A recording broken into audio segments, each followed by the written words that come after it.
Full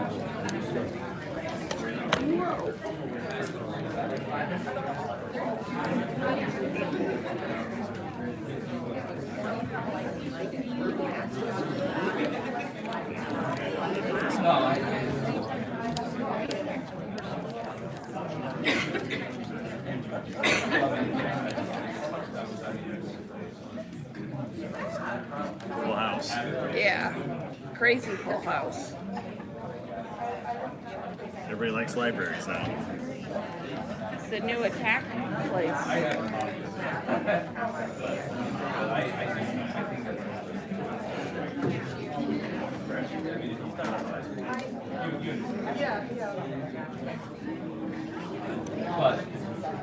But Brianna.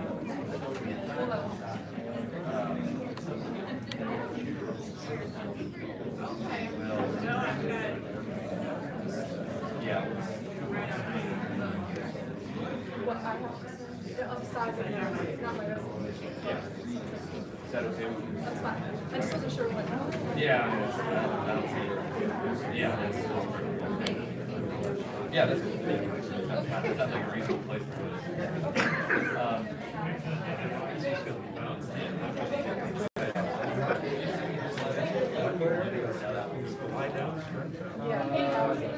I thought you'd appreciate what I found today in my drawer. You're welcome. I figured you'd like it. Yeah. I haven't done this.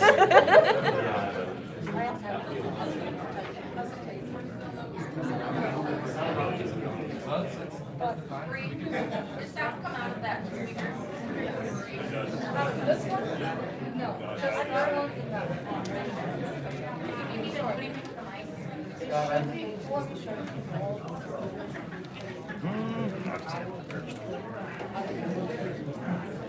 Put it up here. Hang it off mine. It's gonna be sturdy enough. Hang it right here.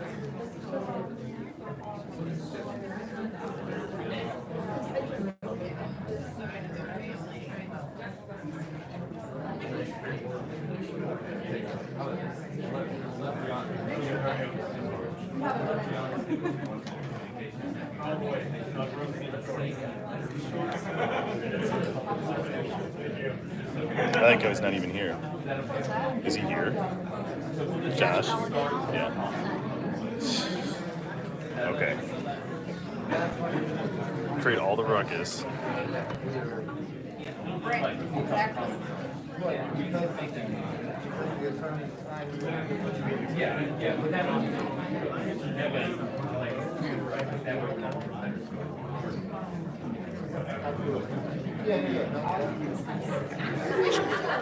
All right. So that way.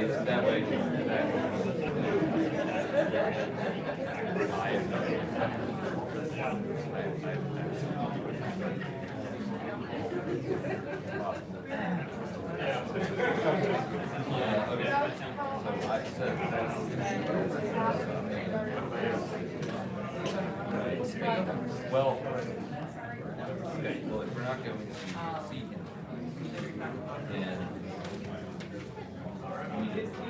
Josh,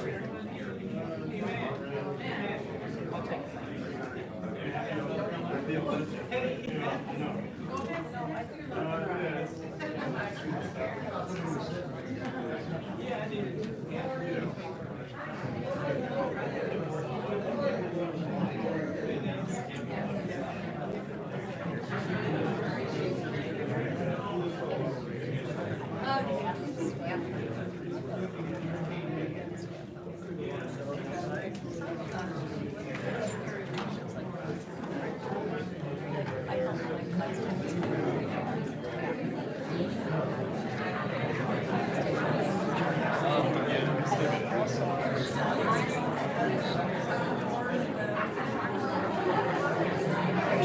Well, it's so right now. It's so good. Oh, yeah. No, that's it's totally resourceful. I don't think I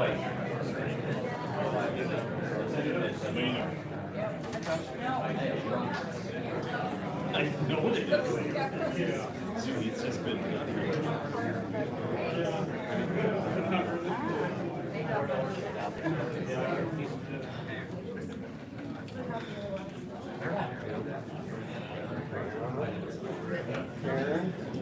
Scott, Josh,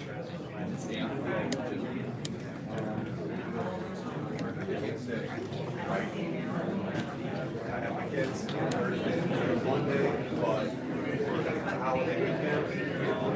My ex, it's her holiday, so I'm not getting the weekend with my kid like I usually do. I have to just her tonight, take her back to her house and see tomorrow. And stay for the meeting. Yeah, 8 people watching, which is pretty good If for you guys this. vote Josh from the library board, I will bring it to council. And I'm asking you guys not to do it. Okay? I will respect whatever decision you make. I'm asking you to stay as well. But I want to quell this down in the community. This has been good for everybody. I know everybody wants to make a statement. I understand why everybody's upset. Upset here. But to me, it's acts of vengeance. I would like to see you guys working out here tonight. Like I said, I'll respect whatever decision everybody makes. If you insist on leaving, I will respect that. If you guys want to work with Josh, I will bring it to council under my name as the mayor. I can't punish the council, we'll vote for it. Council's a different body than this board here. I noticed that public comments at the end of the meeting or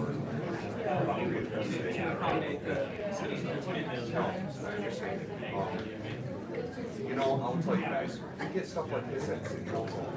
We do, all the time. And usually the city attorney says, no, we can't do that, the council just moves on. So this, I'm disappointed that this all blew up into what it's blown up to, and I understand why everybody's sensitive to all of it too. I appreciate what you guys all do. I'm not gonna hold anything against anybody. If that amendment had not become full, I would not have voted for it. I'll tell you that. But I hope we can have meetings tonight that help the community now, because I love the city as Jesus Christ.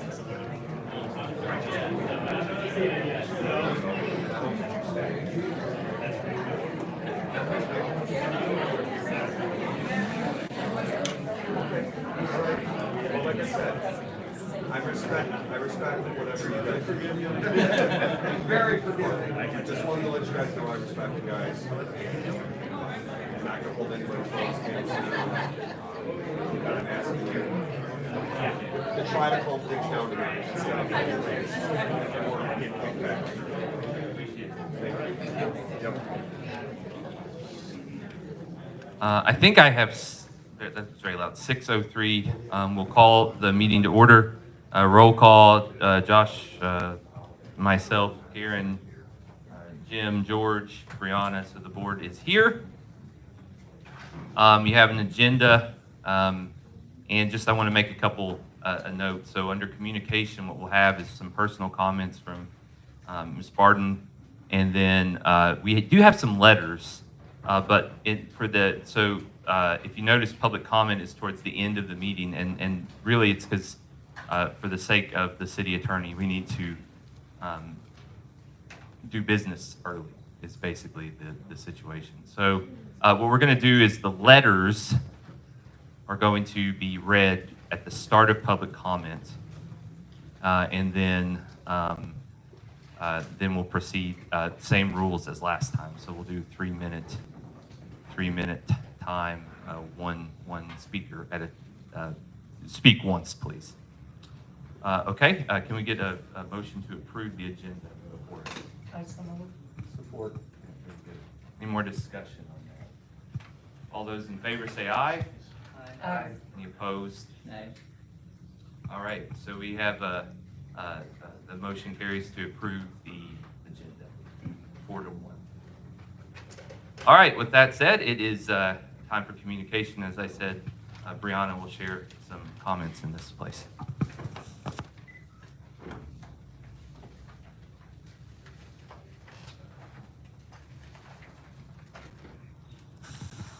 Basically, my only communication is just to clarify some things that I've seen passed around on social media. I just want to get the facts out there and kind of get rid of the assumptions.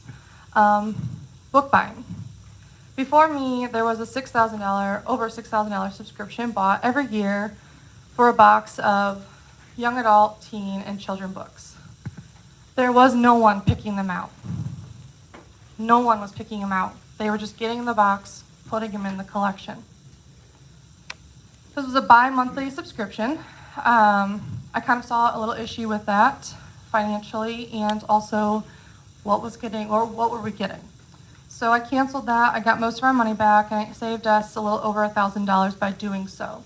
In addition, we get monthly books now that we handpick and select according to our monthly budget, and books that I've looked at from the demographics, from staff talking with patrons, talking with patrons, seeing requests, looking at what was being checked out.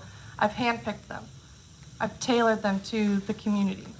Unlike before, where it was just whatever we got in a box, we got in the box.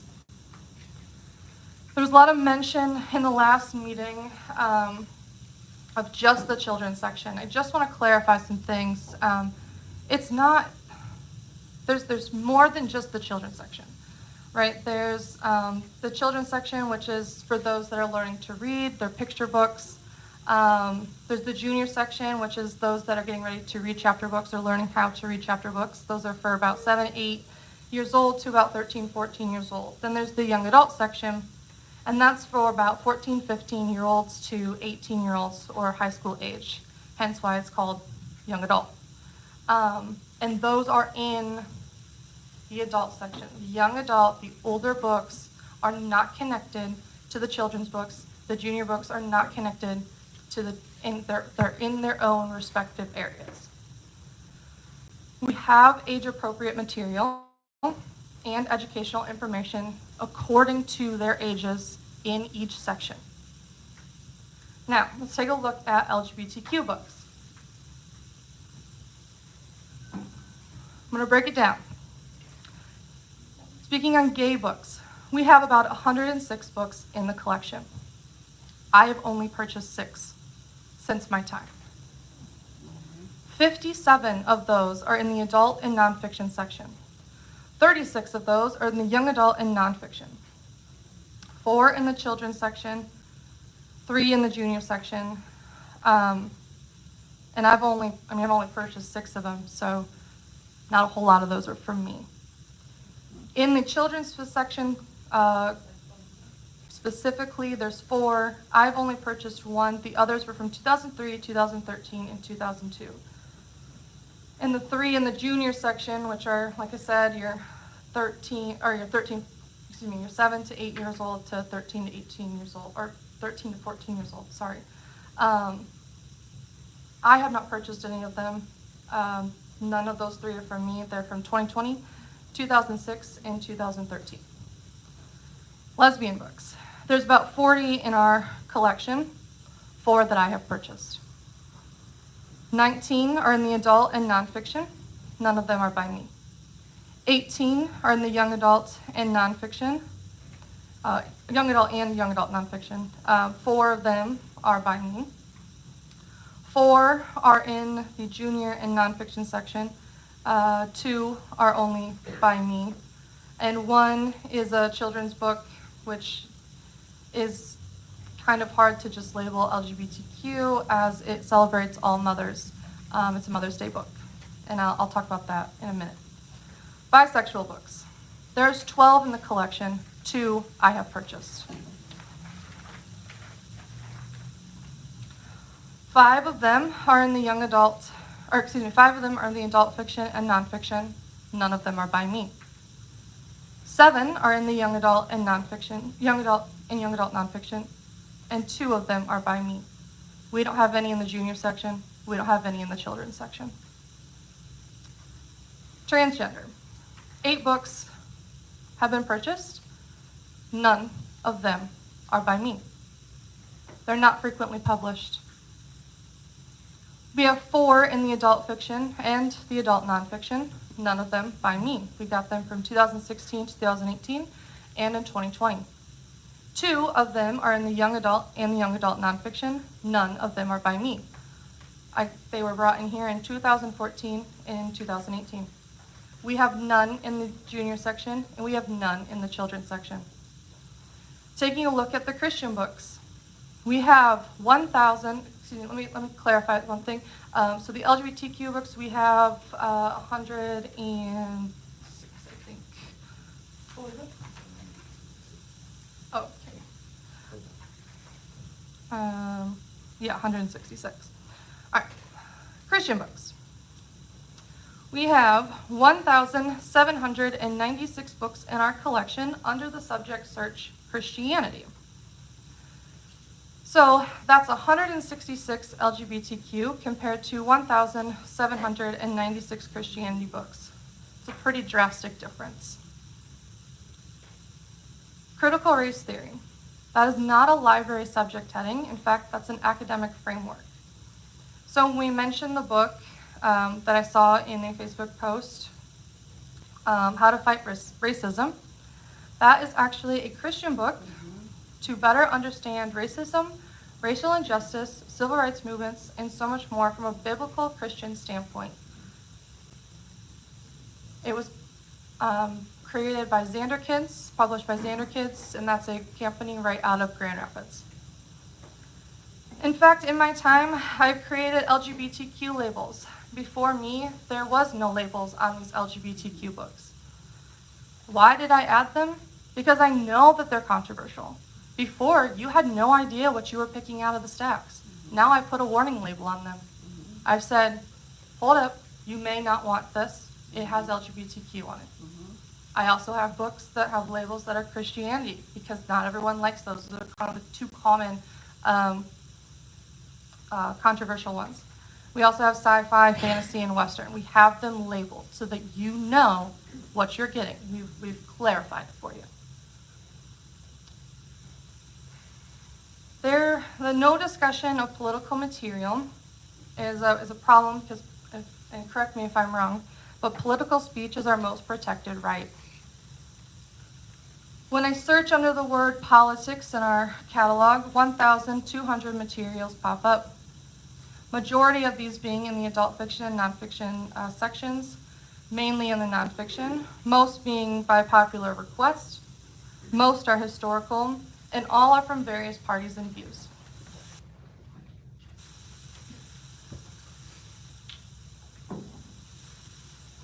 Inappropriate displays. We have done the same displays today as we have done before me. Banned books display is done yearly. This display is not new. We have created 5 new display shelves to showcase the brand new this month books only. That's all books that we have purchased that are released this month. So instead of people searching for in the new section for these books, we pulled them out, and we've received great praise for pulling out just the books that are released this month. The so-called controversial Facebook posts that we may have, we've never done a Facebook post any differently. Nothing is new. We've always posted the books that we've gotten for that week or for the month. We've always posted them on Facebook. There has never, and I want to stress, never been a prominent display in the children's section of LGBTQ books. Never. In fact, there is no display in the children's section. However, we have just created book displays for teens, and you can find this in the hallway between the children and teen sections. There's been 2 displays put up since my time, since we've created this. One was Need a Good Cry, and the other was Once Upon a Crime. In the adult section book display, we have had, since my time, all green books. Black History Month, Women's History Month, gardening, Michigan Great Reads Books, which was a grant that we received, Patron Pricks, which is based off what was read during the Adult Winter Reading Program.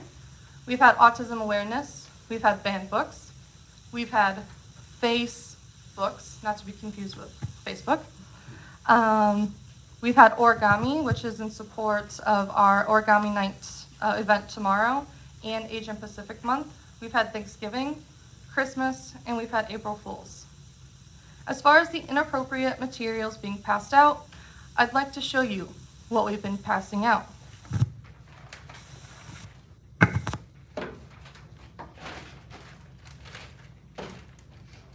These are our outreach bags. We have some things from our co-op group, which gives us discounts. So this one's discounts to Little Caesars Arena, discounts to the Lugnuts, Alzheimer's Association, Lifeways that's coming into the community,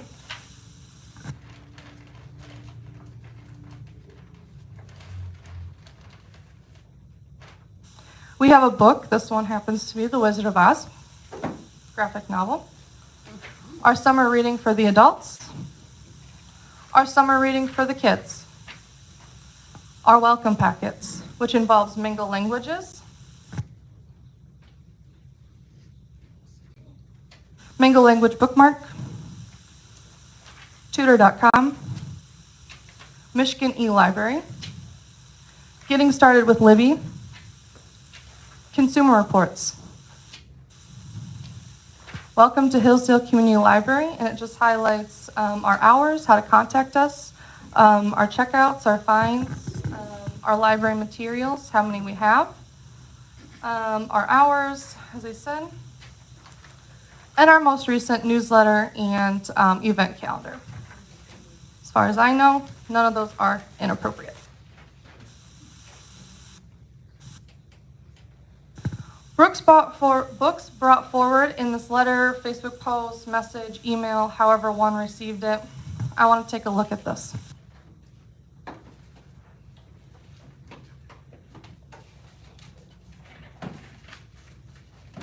Here's All Moms.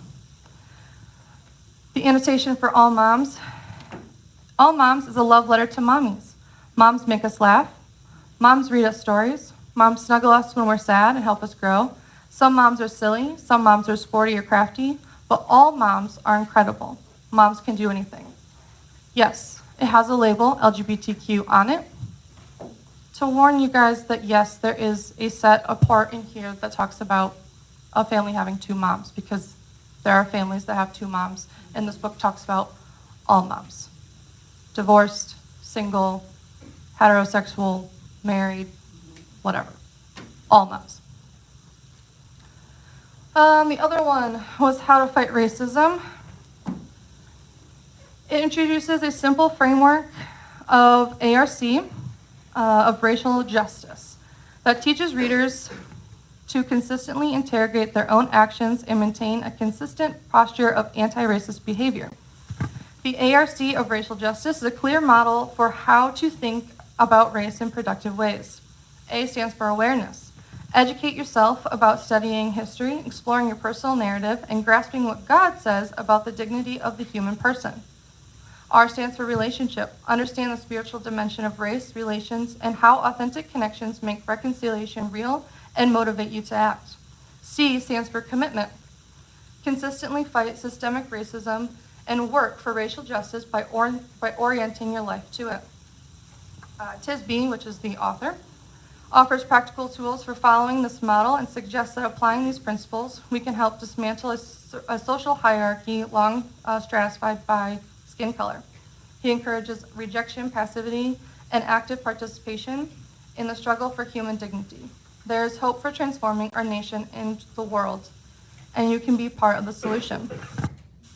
And I forgot to mention, All Moms was purchased in 2022 by me. How to Fight Racism was purchased in 2022 out of the Christian Spring catalog. The other one that was mentioned was this one, Summer. This was purchased in 2014. not by me. The annotation. Every summer, Rose goes with her mom and dad to a lake house in Owego Beach. It's their getaway, their refuge. Rosie's friend Wendy is always there too, like a little sister she never had. But this summer is different. Rose's mom and dad won't stop fighting. And when Rose and Wendy seek a distraction from the drama, they find themselves with a whole new set of problems. It's a summer of secrets and sorrow and growing up. And it's a good thing Rosie and Wendy have each other. It's a book about friendship. It's also a graphic novel. It's also for young adults. This is also labeled Christian. It's nonfiction. It's in the junior section. And this is in the E section for picture books. Now that I've clarified some things, I want to bring some positives to the world. In my time, I've created STEAM programming. That's educational programming. I've received over 10,000 grants. That includes one that we just received that's probably valued about $2,000 to $3,000. We received an outdoor tent and the new speaker set that we have. It was actually one that we didn't really apply for. It was one we regretted not applying for, but they mistaked us when we got our online programming grant, and we got it. They let us keep it, so that's another $2,000 to $3,000 that we just saved right there by getting this really great program. We've increased program attendance by over 200 thanks to our amazing children's librarian. We've saved over $1,000 in regular cost. We've created an adult services librarian position to help bring adult programs to the library, which includes book clubs, a local author fair, coloring club, yoga, and so much more that's in the works. She's doing a fantastic job. We have mental health accessibility in the library on Monday mornings from 10 to 11. Lifeways comes in for anyone who needs mental health support, something that's lacking severely in this country.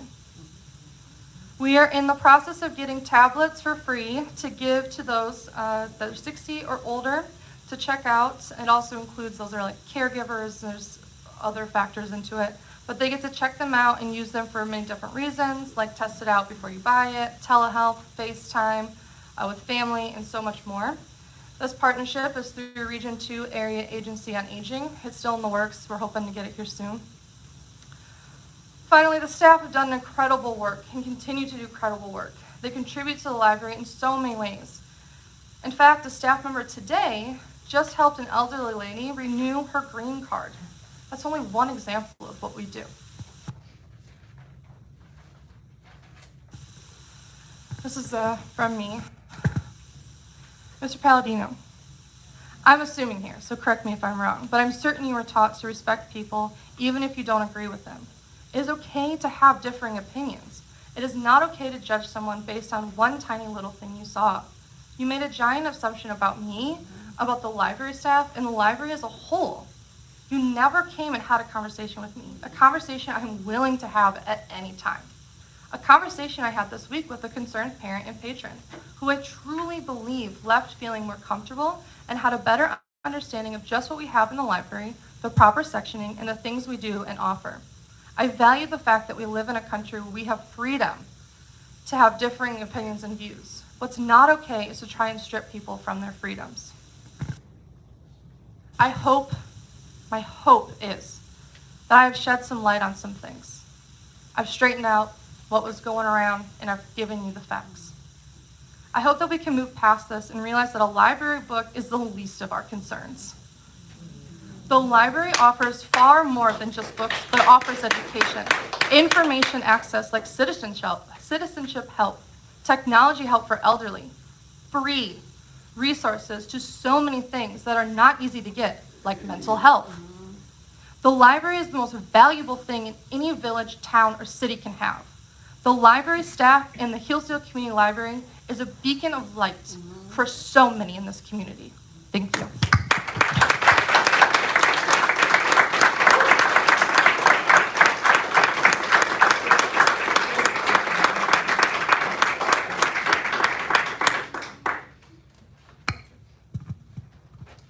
Okay, so we move into the section of the agenda called New Business now. Item A was requested to be put on here. It says public formal apologies.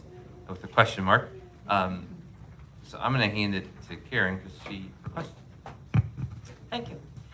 I make a motion to respectfully request that Mr. Palladino publicly apologize to not only our library director, Ms. Barton, but to our library staff who has been so hurt, our library board, especially our president, who was so blindsided at last week's meeting, our patrons, and especially our entire community. Yes. I asked for an apology, not for the policy he wrote, which he as an individual is free to do so, but for a letter he to attach to it, which was not an accurate reflection of our library director or our library.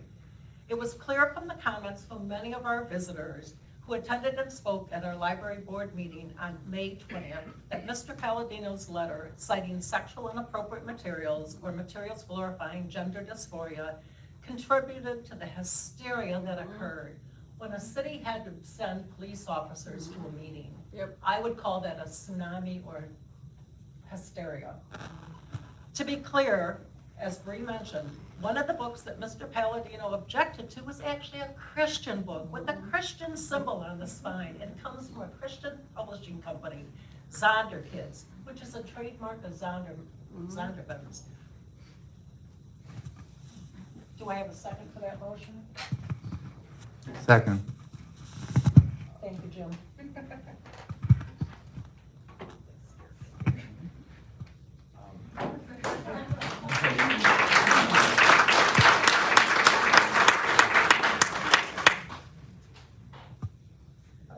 I'd like to address generally, but I don't know if I should respond to that in particular, or I should just respond to everything all at once.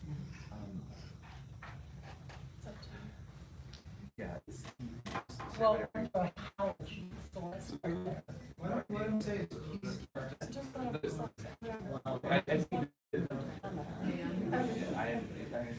It's just, he just has whatever he wants to say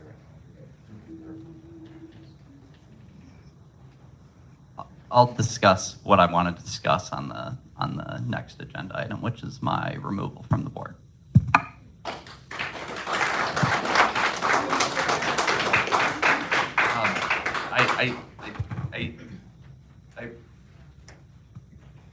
I understand. You can't vote on that. It's because it's asking him to do something. Right. You all But understand. I think it speaks clearly of character. Okay. Is there anything else you'd like to say? Okay, so the next agenda item is a recommendation to the mayor to remove Josh Palladino from the board. Now, I want to just really be clear about the process here. So this board can't remove a board member from its composition, right? All it can do is make a petition to city council to make that decision. So I just want to be very, very clear about that. If anyone didn't understand, that process. Question, clarification. Who is making this recommendation? It's not public comment, Yeah, right? I'm afraid I don't think we can do Q&A. Why do we not know during board who's business. making this recommendation? He's out of order. Yes, you are out of order right now, so we would, I'm so yeah. sorry. So, that's okay. So, it was asked to be put on the agenda, and so, just for the sake of conversation, I will move it so we can, and then get a second, and then we can have discussion. So I'll move the recommendation. Do we have a second? Second. Okay, now we may have discussion about it. So now it's a motion that we can have conversation with, and I will, however you want to do this, whoever would like to speak to this motion first. Thank you. The reason I was going to make a motion to the city council and the mayor to remove Josh Palladino from our Hillsdale Community School Board. To be clear, my idea, and my comments is not to dishonor his freedom to hold certain personal beliefs, but rather for his dissemination of mistruths. I also make this motion citing the 2021 Michigan Public Library Trustee Manual, page 39, which states, the library board has the responsibility of championing the cause of intellectual freedom, which includes fighting censorship issues. Our manual further states that everyone is entitled to their views, but board members must remember that they represent all their community, not just one party or group. Mr. Palladino, you raised your right hand and took our oath on January 25th, 2022, and it is documented at City Hall. I will add another comment from our manual. It is imperative that the board and the director discuss the issues fully and together determine a course of action. For example, situations involving intellectual freedom, censorship, usually contains a mixture of board and director responsibilities. Regardless of your type of board, remember that a board acts as a whole. And I don't believe in this situation we acted as a whole, and individual trustees must not act alone or speak for the board as a whole. In my humble opinion, I do not feel that Mr. Palladino's verbal and written words, as well as his actions, meet the guidelines stated in our manual and are thus a cause of removal from our board.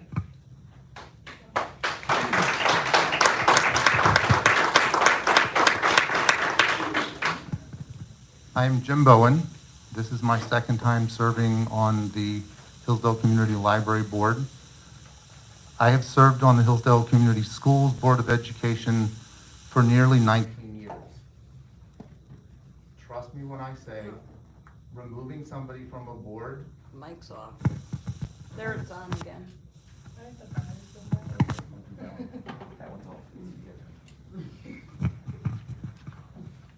Removing someone from a board is not something I take lightly. It is not a decision I came to without a whole lot of thought. Several things for me tipped balance. The email and Facebook post that Josh sent out starts with the statement, the city's library director has begun to fill the library with CRT, LGBT, and sexually promiscuous books and displays. Bree has already referred to several of those examples that are listed. I'd like to point out the last one. That's a photo. It's a photo of a civil rights puzzle that's in the adult section of the library. The other thing that he mentions in his letter of several, he says the library director notified the Michigan Library Association, which threatened us with legal action. Two things. She did not notify the Michigan Library Association of Josh's proposal. She approached them after the last meeting when she was concerned by the discussion about removal of all LGBTQ books from the library. Clear violation of freedom of speech. But going on to threatened legal action, that is simply untrue. I'm going to read the section of the letter from the Michigan Library Executive Director. And this is a quote. Perhaps important to note when considering material challenges is the United States Supreme Court precedent on this topic. In a 1982 case, the Supreme Court determined content-based removal of certain books from a school library was a violation of students' First Amendment rights. Simply put, if you decide as a board to remove materials from the collection based on subject matter, you're putting the library and the city of Hillsdale at risk when it comes to potential lawsuits, considering the established illegality of that action. That was confirmed by the city attorney at Friday's meeting. This is not hyperbole. This is not a thought. This is not a suggestion. This is a Supreme Court case that was decided in 1982. A board to be effective needs to have trust in all the board members. Needs to know that the board members are working together for the good of the organization and the community. At this point, I do not feel that Josh can be effective as a board member. Thank you.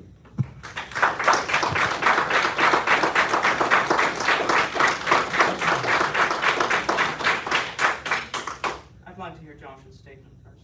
I would like to add one more thing. As I refer again to our trustees manual.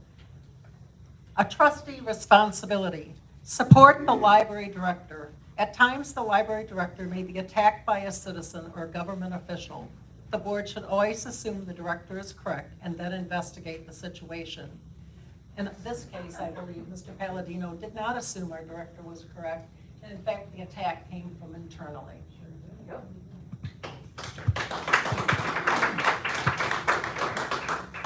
I did not swear an oath to a trustee's manual in so far as it does not refer to Michigan state law, the city charter, and our own policies and bylaws.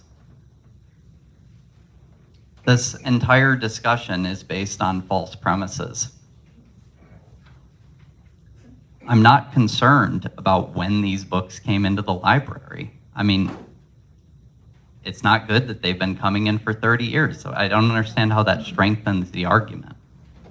What I have said is that I don't think these displays are appropriate, and I will give you some examples. I wanted to refrain from doing this because some of them are very vulgar, and you can determine for yourself.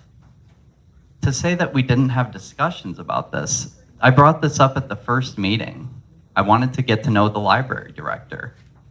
I was not involved in the hiring process. I came on afterward. The first discussion that we had to do with weeding policy, which, by the way, everything they're saying, this is a materials selection policy, not a weeding policy. We're not talking about removing books from the library.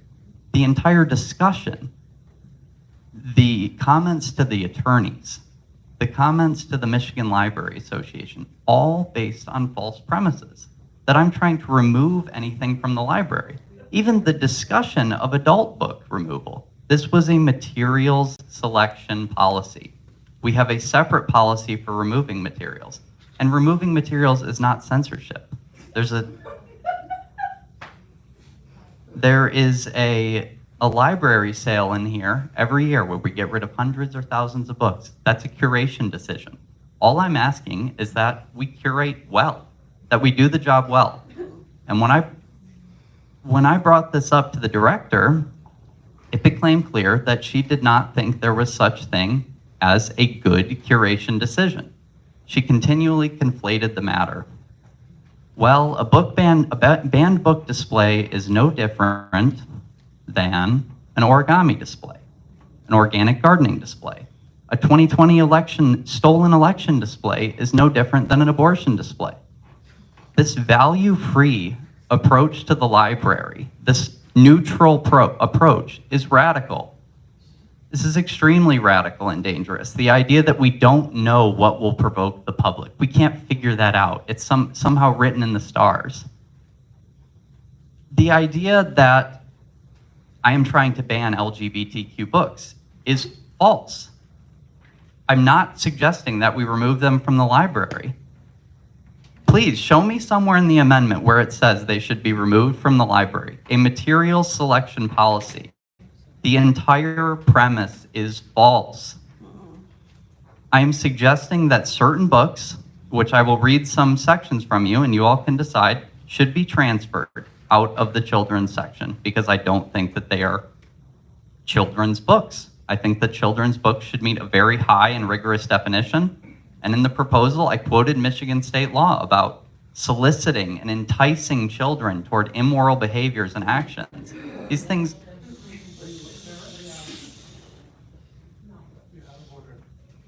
The outrage at the very suggestion of curating children's materials, the idea that de facto this is an illegitimate subject, is a sign of the decline of our society. I did not send that email until 2 days after. May 17th, I sent in the proposal. On May 19th, and someone made I think George seconded that we discuss it at the meeting. Someone said that they were going to put this on the agenda. I'm not sure who it is. I think it's either Scott or Brianna. It was never put on the agenda. So when I came to the meeting, I'm accused of trying to sneak something through because they didn't do their job with putting things on the agenda. If I was out of order in proposing this amendment too late, then don't put it on the agenda, right? I mean, that the director and the president of the board need to know how to follow the Open Meetings Act. And if I was in violation by sending in the proposal, simply don't add it.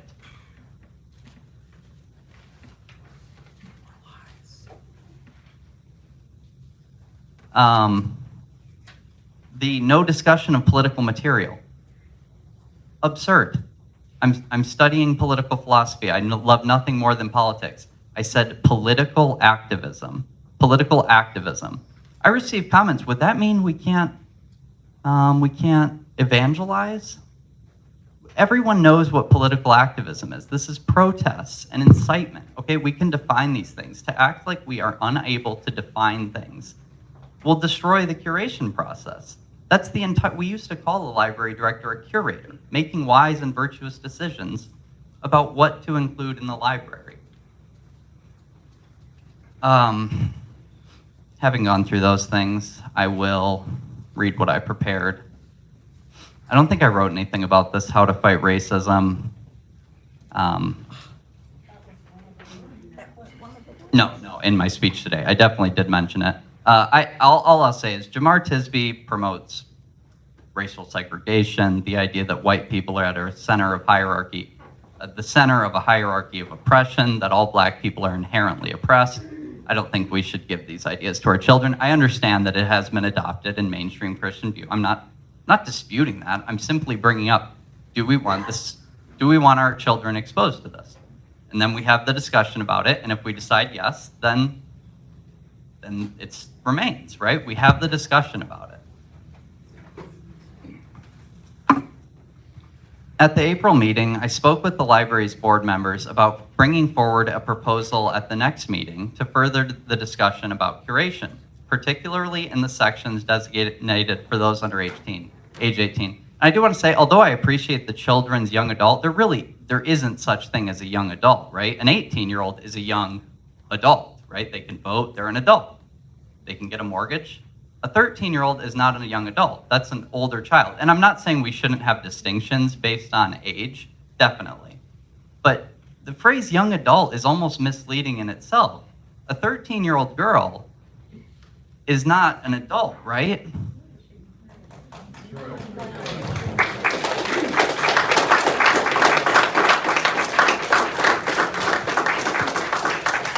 We agreed to continue this discussion, but did not take formal action. I assumed the conversation would continue in May, perhaps with a few comments from citizens. For those of you who know me, sorry, I lost my train. I've been under some stress, so I hadn't really considered the meeting. I sent in the proposal and was planning to come back on the 20th. On the 17th, or on the 19th, Scott emailed me that there was going to be a protest at the library. The protest said,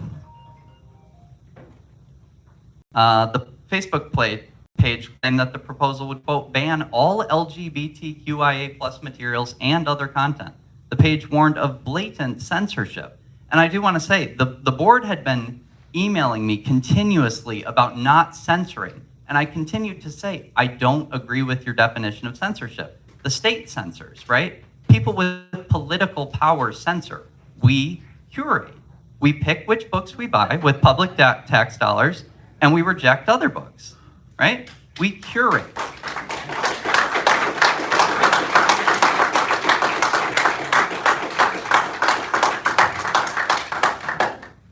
At the same time, the board received emails stating that the proposal could put, quote, the library in the city of Hillsdale at risk when it comes to potential lawsuits, considering the established illegality of that action. That's not intimidating. What you're doing is already illegal. You don't even have to propose it. That action, according to Deborah Mikula of the Michigan Library Association, was, quote, content-based removal of certain books. Board members echoed this opinion by sharing information, as I said, from the American Library Association and Michigan Library Association. that warned against censorship, book banning, and First Amendment violations. The city's lawyers added to this perception by stating that my proposal advocated content-based discrimination based on partisan political beliefs. I reject all of these characterizations. My proposal states, the library shall not purchase materials that promote political activism among children aged 18 years and younger. All children's materials should be nonpartisan, with reference to contemporary and American and international political parties, and apolitical, with reference to contemporary American and international political ideologies.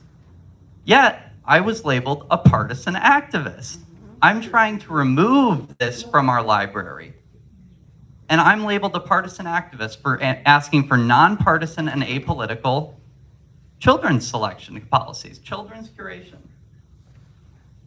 To clarify the point, I picked examples that I thought, perhaps wrongly, maybe I should have just left it there and had the discussion. Maybe I shouldn't have mentioned anything. That does seem to me to be the case. And we could have, as a board, went through and chose what things we thought were would have fallen under this category of partisan political activism. I thought I picked things that a broad public would find distasteful, harmful, to include among children's materials. I noted this policy, if enacted, would prevent books from being put in the children's section that advocated for critical race theory, QAnon, LGBTQIA+, or Black Lives Matter. The proposal would not remove the books from the library, but recategorize them. Again, selection policy. We had not discussed a weeding policy because that is sort of fraught territory, right? But we have the absolute right to choose which books come into our library. To act like this is censorship.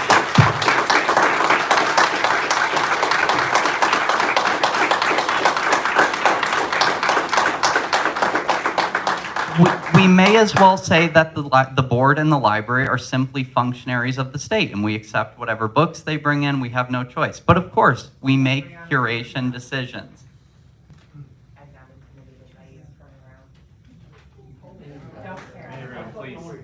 Stop turning around and trying to intimidate us. Mind your fucking comments. Oh, please watch it. Hey, everybody there. That is not acceptable. Thank you.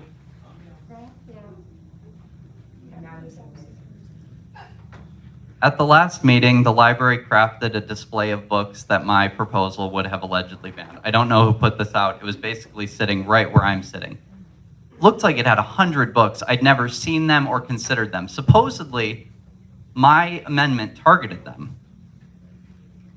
At least I assume that was the intention of the display. Most of the books I had not seen or considered. I had much more narrowly tailored interests that I brought up specifically with the director. And multiple board members did, and she continuously shot us down. The one that I saw that was sitting right next to me, it was interesting. It was called Bathe the Cat, I think. And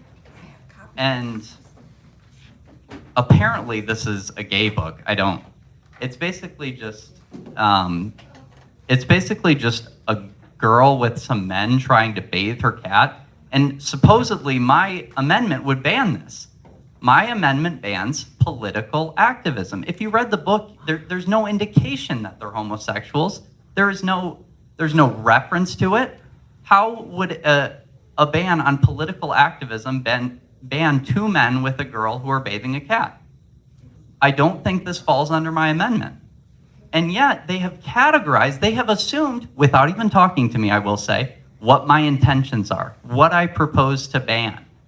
And they concocted this big display, and they had a lawyer ready, and so many people. And I just came in from out of town, and I didn't know what was going on. But it's my fault for falling into the trap. Back in February, I became alarmed when I saw in the banned books display, the book, The Hate You Give. It was sitting next to The Giver, which is a great children's book. Good for adults, too. The library has placed The Hate You Give under young adult fiction. Let me read some reviews of The Hate You Give from parents on commonsensemedia.com. I will read reviews from both sides and let you all decide. Parents, please be aware, the book has 90 F words in it that are said regularly, and if translated directly to a movie would be R-rated.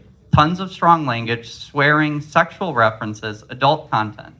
In less than 5 minutes of listening, we heard 3 curse words, talk about drugs, grinding, underage sex, and condoms. Next, I'm a middle school teacher and currently reading this book with my class. Yes, there are 100 F-bombs, mention of condoms, underage drinking, gangs, drugs, and violence. Kids need to learn about this while they are young so that when they are older, they won't be surprised by such vocabulary and content. White out the curse words if you need to, but honestly, these kids are cursing at school anyway. I know my 12-year-old is, not that I like it. We don't have to submit to the cultural trends. We don't have to allow 12-year-olds to know these things and to say these things. This is a decision for adults.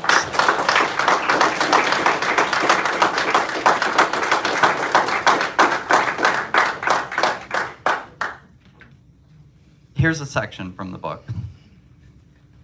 Stop throwing objects at law enforcement, the officer says. Exit the streets immediately, or you will be subject to arrest. Bottles fly, explosions.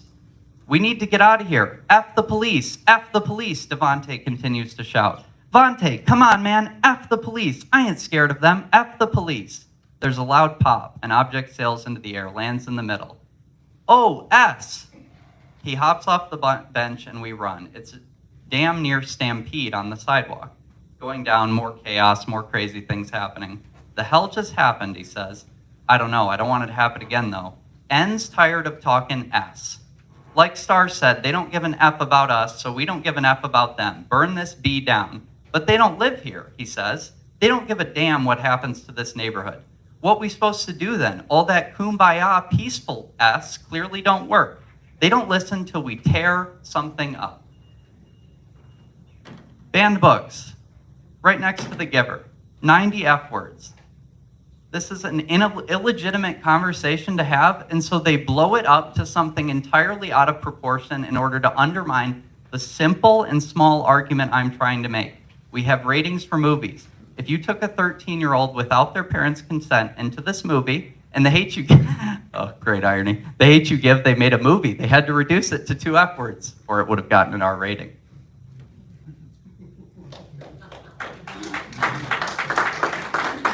Oh, and he ends. Now, I don't give an F about either one of them B's, talking about the business owners. Board members, should the library label this book for 13-year-old kids or anyone else who views the banned book display, which is the first thing you see when you walk in? Should the library buy books for minors that glorify these behaviors? And they'll say they don't glorify these behaviors, they're just depicting them. Depiction is powerful. They keep saying, oh, we have more important things in the book. I'm doing this because I don't believe that. There is almost nothing in this world that strikes us more directly, that goes right to the soul, than a book, right? It's not like a movie. It's not the images that come into your mind. You read words and you get to construct it in your own mind. It's a beautiful thing. It is so powerful. It is one of the most powerful tools. I'm not sure there is anything that has had a larger impact on the world than the written word. So on the one hand, don't worry about it. It's just a book. On the other hand, we're going to fight tooth and nail to make sure that you don't change anything surrounding it. Also in the banned books display, I saw 50 Shades of Grey, an erotica novel, and Lolita, a book about a pedophile who becomes a 12-year-old girl's stepfather and then molests her. These are not children's books, so my proposal does not address them. Once again, the idea about political and LGBTQ generally. We didn't have a children's section. I said that is a problem. I believe we're in violation of the law for not having standards in place for children. I suggested a material selection for children. That's it. I made a few amendments, but I don't think anyone is, they were more like typographic and sort of smaller things. These are not children's books. My proposal does not alter them. But these 2 explicit and erotic novels were placed next to Captain Underpants and Skippy John Jones on the bottom shelf, where children could easily access them. Lolita with Captain Underpants on banned books display. I'm not suggesting that we take Lolita from the library. I have a copy in my house. Next to Captain Underpants. This is not good judgment. Also next to these books was This One Summer, a young adult novel with pictures. I apologize. The book refers to blowjobs calls a pregnant girl a slut. Underage teenagers are depicted smoking and drinking. There are about a dozen uses of the S, F, and A word. A teenager tries to commit suicide by drowning herself. I believe this would objectively merit an R rating, and thus it belongs in the adult section. The board not only disagrees with me, but intends to remove me from the board for sharing this opinion. Everything was precipitated by a false characterization of what this policy intended to do and a preliminary campaign to get me not to introduce it by telling me this was censorship, by getting the city attorney to make false claims about it. He said I was promoting partisan political beliefs. Who wants to ban both QAnon and critical race theory? That's a partisan activist. I'm trying to do what's best for our community by saying, let's not even let these debates fester with children. Adults can discuss them.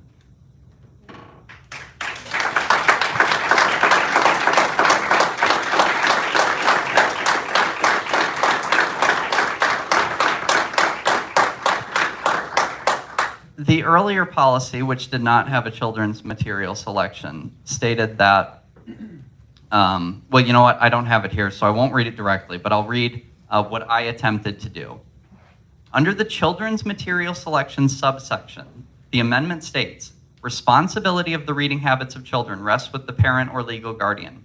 However, the library's selection should not include books that depict or promote delinquency, child abuse, underage sexual activity, sexual exploration, sexual grooming, graphic violence, profanity, or other, quote, descriptions tending to corrupt the morals of youth. I took this from a section on Michigan state law about enticing and soliciting children for immoral behavior. That language, not all of it, that quote at the end, as well as several other sections in there. I also looked around for other bylaws, policy manuals, to look at other ways that libraries have approached this. I was caught off guard at the last meeting. I truly expected, 5 people to be here and it just to be a normal board meeting. So I wasn't prepared to defend my proposal, and I apologize for that. The board had had several reasonable and calm conversations about the library's role in curating age-appropriate books for the children's and young adult section. Yet several board members and the director made clear that they could not determine the definition of age-appropriate materials. Although they will say, we can't have pornography, which also another one of these sort of distractions. Didn't discuss it. We don't have pornography in the library, thank God. This alarmed me. The idea of a value-free or a neutral curation practice strikes me as a contradiction in terms. Curation means selecting and rejecting. Curation means discriminating between books. Curation should mean buying excellent, helpful, life-giving, imaginative literature and not buying bad, destructive, or even lowbrow literature. In part, this is a subjective judgment insofar as it relates to taste. Insofar as it relates to morality, it's a public community. It's a subjective judgment to some extent. But with the children's selection, and to some extent even with the adult selection, we have to set this subjective decision within reasonable boundaries. Right? This is called the moral majority, the common sense of the public. We used to know these things. And now we're saying we can't make any subjective, it's all subjective, it's entirely subjective.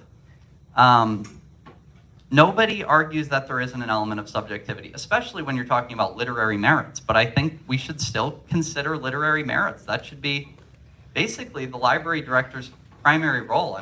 I'm glad we get grants. Brianna seemingly has done a good job with the administration of the library, but the job of curation is what I consider to be the job of the librarian. That's not a secondary role. We have, mental health and iPads and all these things. That is secondary. We have books here. It's a library.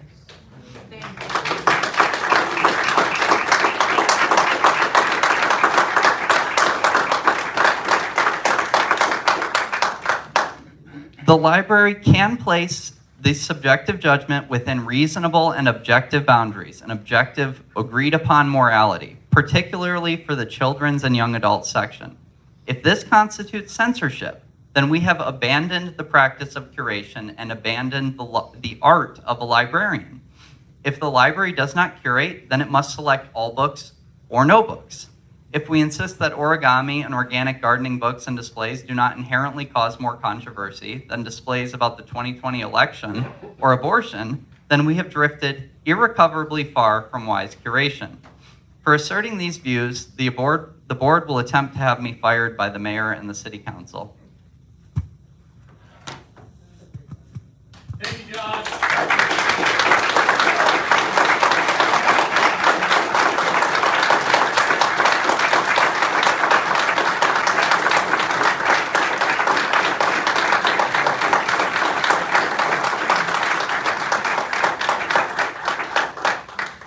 All right, folks. All right, all right, can you hear it? No, dead? All right, let's see. Okay.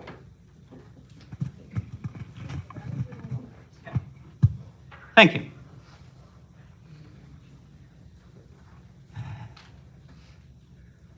First of all, I'd like to say that aside from this particular question, this question of, as Josh calls it, curation, I think as a board, as a whole, we have had nothing but good things to hear and to say about the work of the director, the work of the children's librarian, and the work of the rest of the staff.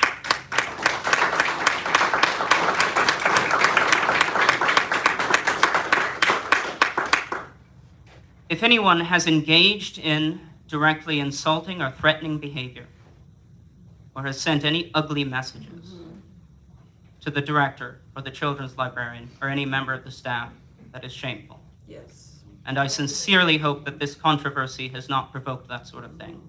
And if it has, that is deeply regrettable and worthy of every condemnation.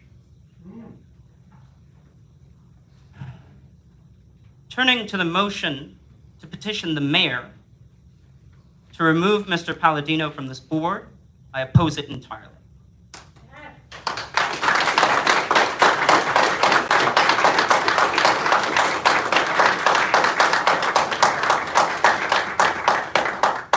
I condemn the personal criticism and outright aggression to which Mr. Palladino was subjected at the previous meeting.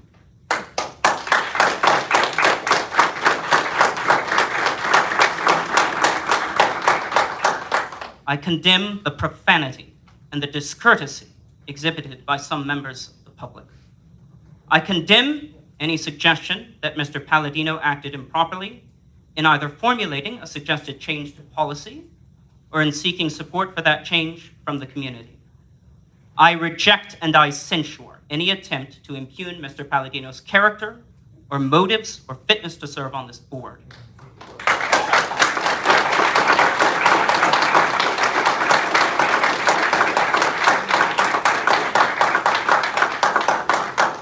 I will not collaborate in any witch hunt directed either to any member of the staff or any member of the board. We have no grounds to make this attempt to remove Mr. Palladino from his position. He has violated no law, no policy, and no confidence. He has not been abusive or obstructionist or neglectful of his duties. He has in every meeting, including the last, been a model of restraint and courtesy.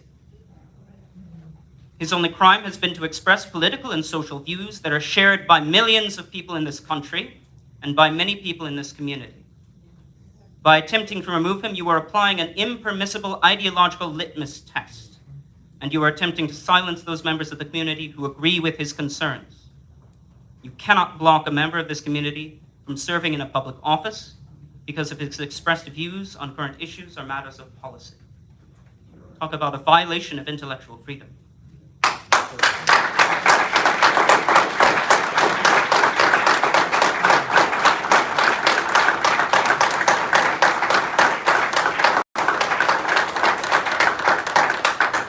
If this board should, to its shame, secure a vote to petition the mayor to remove Mr. Palladino, I would urge the mayor and the city council in the strongest possible terms to reject such a request. I refuse to capitulate in this matter, and I sincerely hope to see Mr. Palladino continue to serve his full term on this board and to be allowed his rightful say in the governance of this library. Thank you.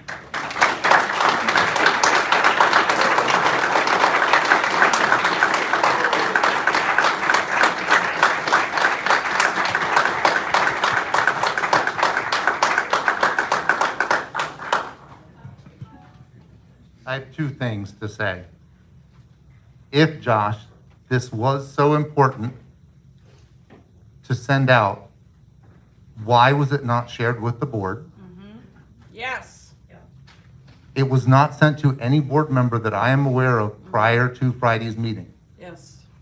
Other thing, you said you thought maybe 5 or 10 people. I'm reading from the Facebook post and email. I need the most intelligent people I know to go to the meeting and speak for a minute in support of this amendment. Please spread the word. I know I have forgotten 100 people.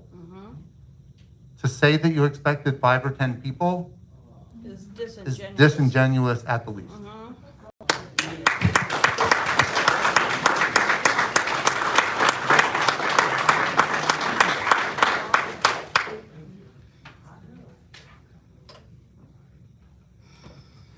Just a comment, since the Cat book was brought up. This book was discussed at our April meeting. It's a very sweet story of a multiracial family and the direction being from a dad. Grandma's coming to visit, we need to clean up the house. And directions get scrambled from feeding the cat, to bathe the cat, to feed the fish, to bathe the fish. The problem, and why it has the sticker, so that it does not offend anyone, is that there are 2 dads in the story. Nowhere in the narrative are 2 dads mentioned. They are pictured as 2 dads, clearly, but none of the text, and as I read this to a group of people, only one person picked up on the fact. But the point here is, we're talking about some really damaging materials.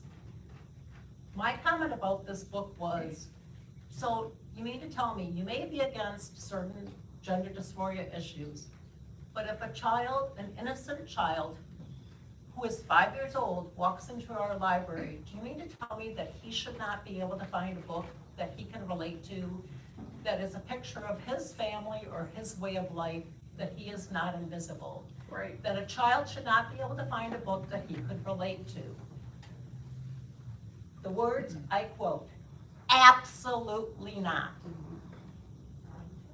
I'm sorry, but we have children in our community with 2 dads, or 2 moms, or 1 dad or 1 mom. We have multiracial families. They cannot be invisible. Kids come to us with stories of things that should not happen to them, but they do. And they find solace in books that they can relate to, that know that what happened to them is wrong, or that they're not alone.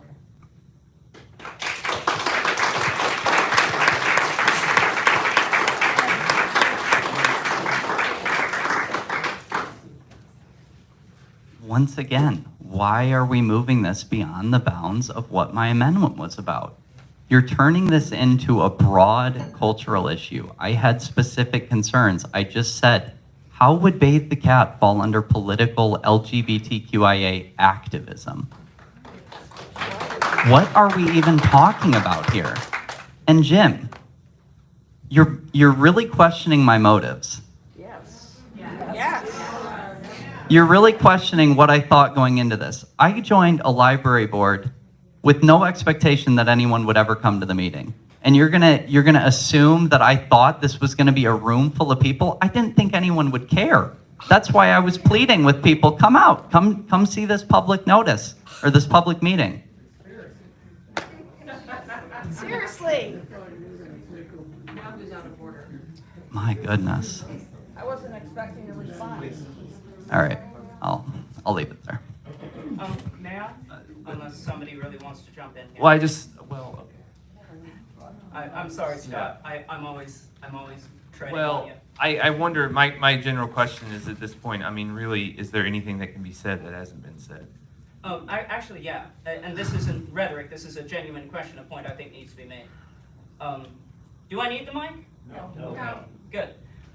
So actually, one point that absolutely needs to be publicly made, and this is a procedural point, is a lot of the confusion going into Friday resulted from the fact that the text of the proposal was never publicly posted. Right. So earlier in the week, Josh shares this thing with the board. Right. He says, and he shares a statement, because due to personal circumstances, which I'm not going to appeal to rhetorically in public, that those who know Josh know what he's going through. He thought he might not even be able to be present. He presented his proposal. He created a statement that he asked to be read. And somebody said, should I add this to the agenda? I said, yes, let's get this on the agenda. Let's hash this thing out. The director agreed it would be added to the agenda. We walked in on Friday. There was no separate item for the agenda. There was no separate item for this discussion point in the agenda. And the text of the proposal that the whole board and the director had seen and were expecting to debate had never been posted to the city website, along with the agenda and all the other reports and so forth that are normally posted. So that's just a procedural matter of confusion that occurred in this last week that seriously contributed to this confusion.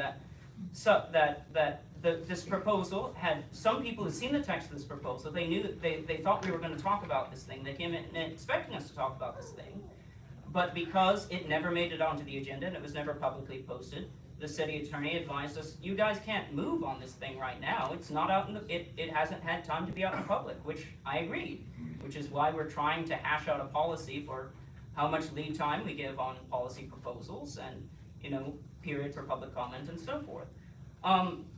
This isn't a rhetorical point on one side here. I just want to get this out in public, that that I've identified several points that led to how crazy Friday was. But I think that's one of the real cruxes, is the problem that there was an oversight in the publication of the agenda and of the text of the proposal, which absolutely should have been put out in public ASAP. Thank you. Yeah, so just to clarify, yes, that proposal was sent out in an email. Yes, you guys had proposed to put it in the agenda. However, I was fearful of an Open Meetings Act violation, so I consulted with the attorney, and he said, yes, we've already published the agenda. You cannot make a proposal and then move for that proposal to be put on the agenda. You have to put it in the meeting, just see it, then you can make a movement to accept the proposal in an open meeting. So there was just an Open Meetings Act violation that I kind of was catching on to.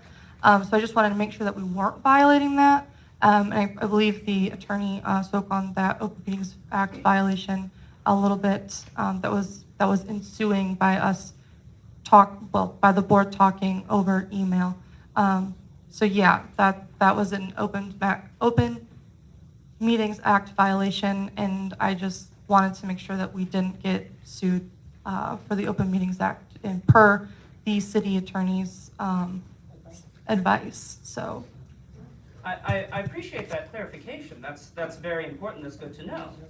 My impression, based on, and maybe I misremembered Mr. Lovinger's remarks, based on what he said at the meeting, my impression was he said you can't vote on this thing because there wasn't enough lead time published in the agenda. The problem then, from the point of view of the board, is a board member presented a proposal. Another board member asked it be added to the agenda. The director agreed it be added to the agenda. But the board were not subsequently informed that legal counsel advised the director that it couldn't be. Nobody told us nobody got back to us later and said, hey guys, we're not actually going to talk about this on Friday because we can't, or there has to be a special procedure to deal with this. Like, there was after I requested that the item be added to the proposal, does anybody remember follow-up? Does anybody remember city council or Mr. Mackey or the director? And did I miss that? Mr. Mackey announced, and I'm not a loudspeaker, but Mr. Mackey announced, cease all discussion of this topic. You are violating Open Meetings Act in an email. Well, so we stopped it and we did not continue with that. We didn't continue with the proposal. We didn't accept it because it was an Open Meetings Act violation. I'm just trying to save us, over $1,000 lawsuit. by listening to what Mr. Mackey's email said in regards to an Open Meetings Act in which the city attorney sent to us.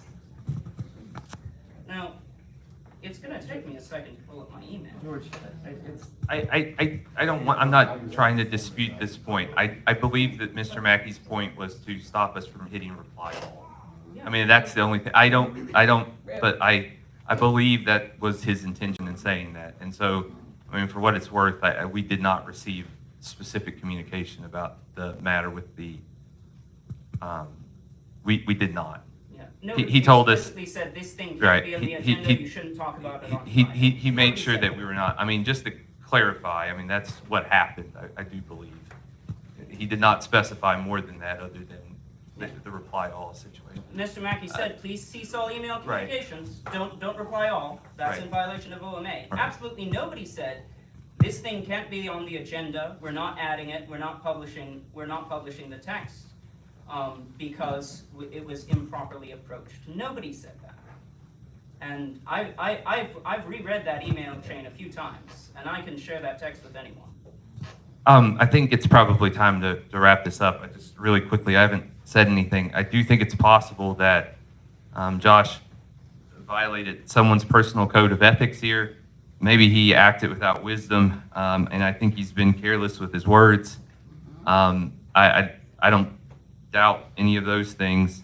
However, there are three other points. The first is the question is, did he, with some clear sense, act against some statement or legal requirement or something of being a municipal board member? And I think it would be pretty hard to make that case. As far as appealing to a particular code of ethics agreement or something, I mean, there's just, again, you could say he violated personal code of ethics, wisdom, carelessness of words. I've thought about this, though, and the question is, did he step outside of the boundaries of being a board member? And I think it's challenging to say that with certainty, if we're being honest. The second point is even if we said yes tonight, the best that would do is take it to city council, and you know, it just kicks the can down the road, and it maybe doesn't even resolve the issue. And so the question is what do we do? You know, because you're going to have to work together then if that's the case. So how do you work together now? Seems to me to be a reasonable position. And then lastly, this entire thing was incredibly confused. For a month, there was rumors and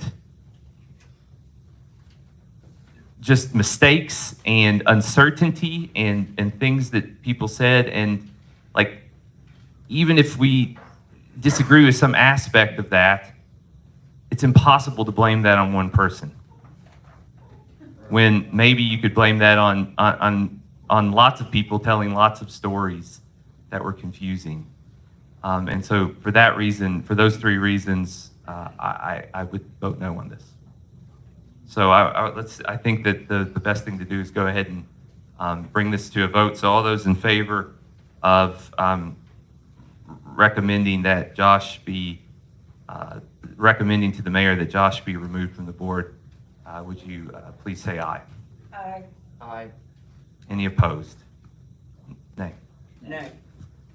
All right. So that is defeated 2-3.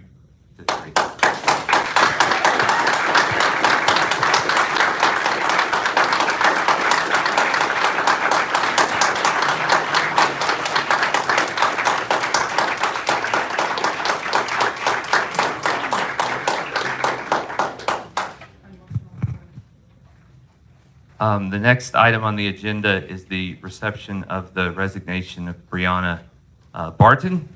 She did provide a letter of resignation. Would you like to read that? Oh, I have a paper copy.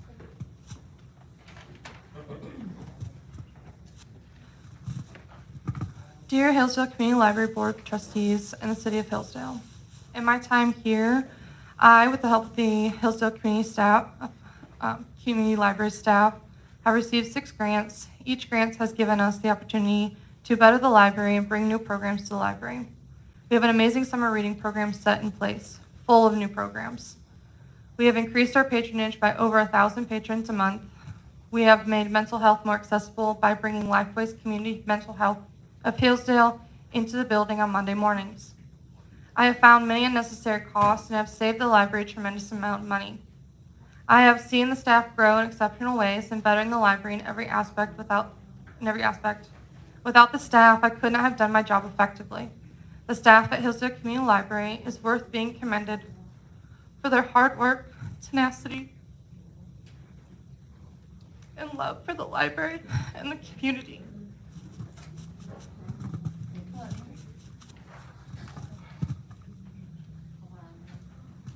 We're truly a team, and I'll cherish this work family forever. Sadly, the controversy that has arisen has caused me to question a few things. Following the April meeting and the first discussion of book censoring, I was beginning to question my job and the potential possibility of being removed as the director. With that, I began my search for other work opportunities.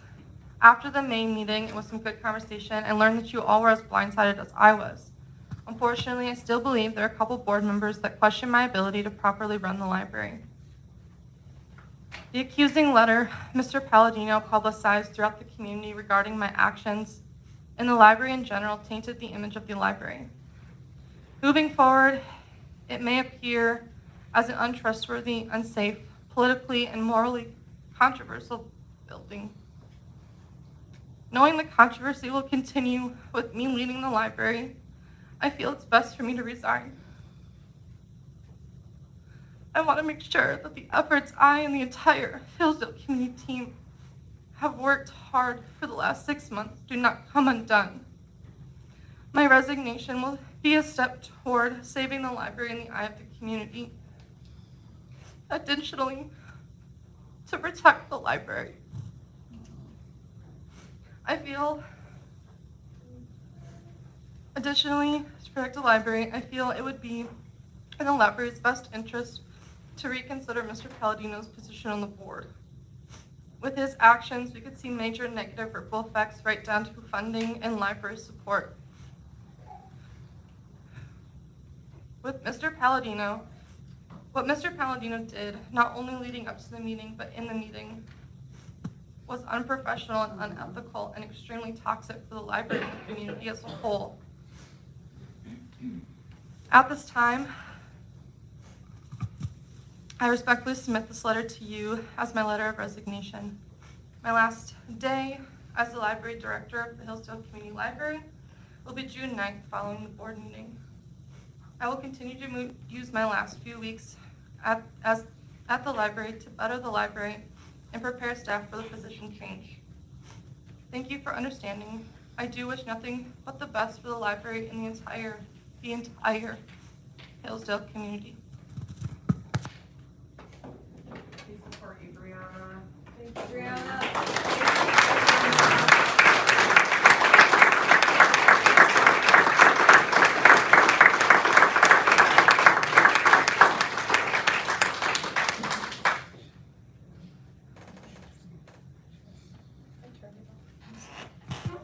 It is with deep regret that I make a motion to accept the resignation of our library director, Ms. Brianna Barton. Her master's degree indicates her level of training and expertise in her field and her knowledge of current best practices. During her short 6 months here, she has had to fix many issues carried over from our previous director, has successfully written multiple grants, as she said, totaling over $10,000 in materials and products, increased the monthly door count to over 1,000 individuals, increased circulation and programming in all sections of our library, unified and empowered our staff to help make decisions, improved relationships between the library and all departments of the city with her personal skills and her work ethics. And every department in this city has praised Brianna. And so much more. Her energy and enthusiasm for our library and community has been evident. It's a sad day for our community that a letter attached to Mr. Palladino's policy which then incited other people in the community to make inappropriate Facebook comments, basically slandering her, made not only our library director feel unsafe to live in our community, but some of our staff members feel unsafe as well, and they have been threatened privately and personally. Again, it is with deep regret that I accept Miss Barton's resignation, but I wish her the best in her career, and I'm confident in the fact that whatever community she serves next will be very lucky to have her.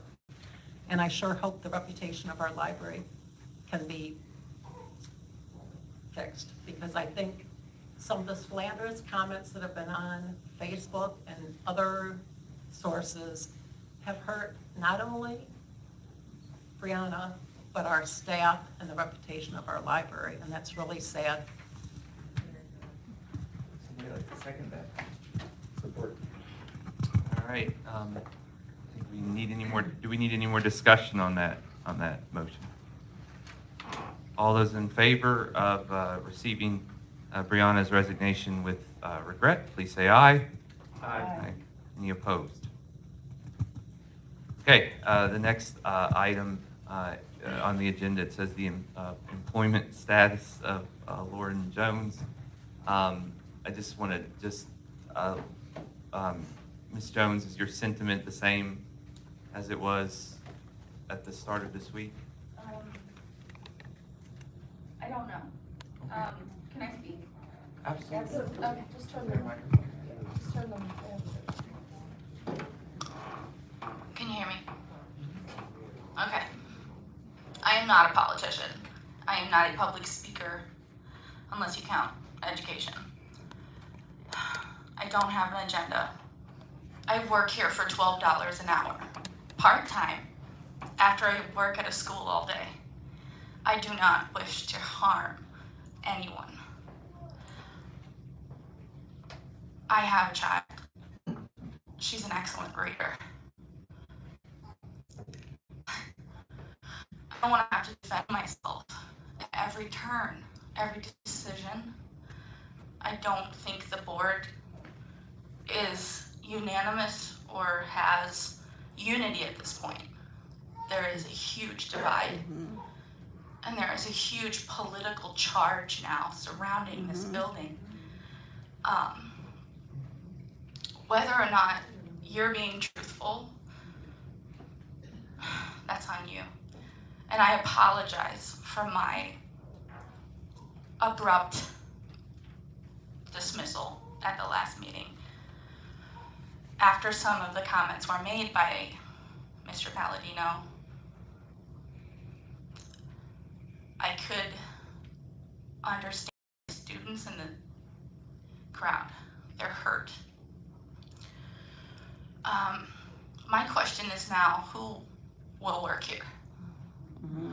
Who will put their name on this building? Who will put their name in this building? That is why I had to leave. I do not have the same sentiment as this board does, or at least some of them who have spoken up. They don't represent me, therefore I cannot work here. Don't back down. I don't want to quit. I want to work in a safe place with people who respect me and my education and training, and people who respect my coworkers and their education and training.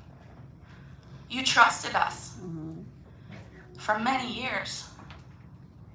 I worked here 7 years ago as an undergrad, as a children's librarian, and we had the same conversation we're having now about a book that I ordered.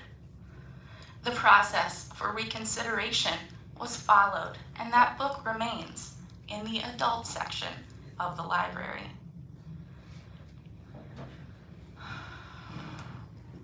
I want this to be resolved. I want there to be clear and understood policies from this board, because I feel like it hasn't been paid attention to. You had 5 people at your meetings. You had 2 people at your meetings. You had no people at your meetings. But now you do. And you have a voice, and it's important that you use it to spread information, to provide a safe place in this community for all people, whether they are homeless, whether they are gay, whether they are rich or poor, whether they go to church, regardless. We are all welcome here. We should all feel welcome here. I too am a Christian. I love the Lord. I want to love everyone as he loves us. That's my belief. Not the boards, not the libraries. And I have to put all of my personal things aside when it comes to doing my jobs. And I hope that we can all do that. Nothing I do is to incite this. I appreciate your words of clarification. I appreciate some of your support. Some of you reached out to me, some of you did not, some of you didn't respond, which I think shows a lot about how you care about the employees of this building. 2 of you reached out to me, 3 of you, sorry, with support. 2 of you I had never spoken to until the meeting last month. You never came in to introduce yourself to me as a new employee. But you make decisions about my job. You make decisions about how the public sees me. And you took that very lightly. I don't know if you considered it. And I am disappointed. Mr. Palladino, I don't hate you. I understand where you're coming from. But I don't know if I can work for you anymore, because I feel that you have lost my trust and the trust of this board. And until you figure that out, good luck finding people to work here. Yep. I'm not a politician. I don't have a political agenda. I'm not running for office. I'm just here to help the community. And this has put me through, and my family, so much this week. Please choose your words wisely, because they affect everyone. Mm-hmm. I am not sure at this time. I believe that some of the board members should apologize for their hurtful and harmful words, especially to the youth of our community who I serve. Until that happens, I'm sorry, I cannot work here. Thank you.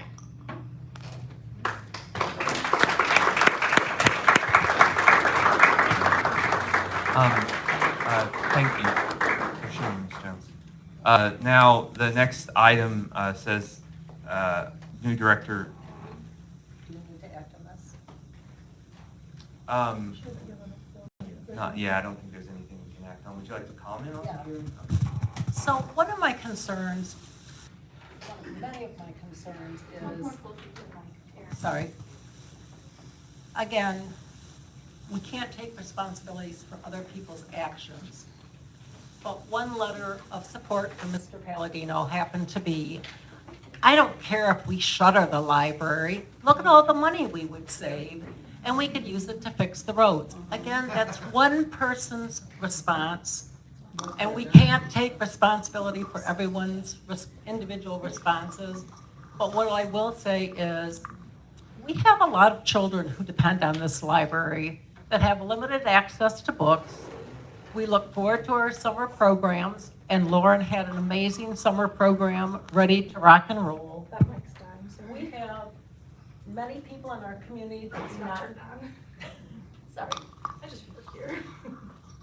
We have a community that many do not have access to computers or internet, or have limited access to books. We have people that use the library as a place to come for education, for resources, for recreation, for a safe place to be. We have parents that drop their kids off here after school because of their work situation, or walk here after their school's closed for the day and they have to wait for a parent to pick them up. Our summer program is one of our busiest times during our library, where it's an exciting, active place for children to be, to read books, to make friends, to learn and grow. I think the actions of people here have caused one of our greatest resources to be in jeopardy, and I apologize to the community for that. Okay, may I allow you to comment? Just okay.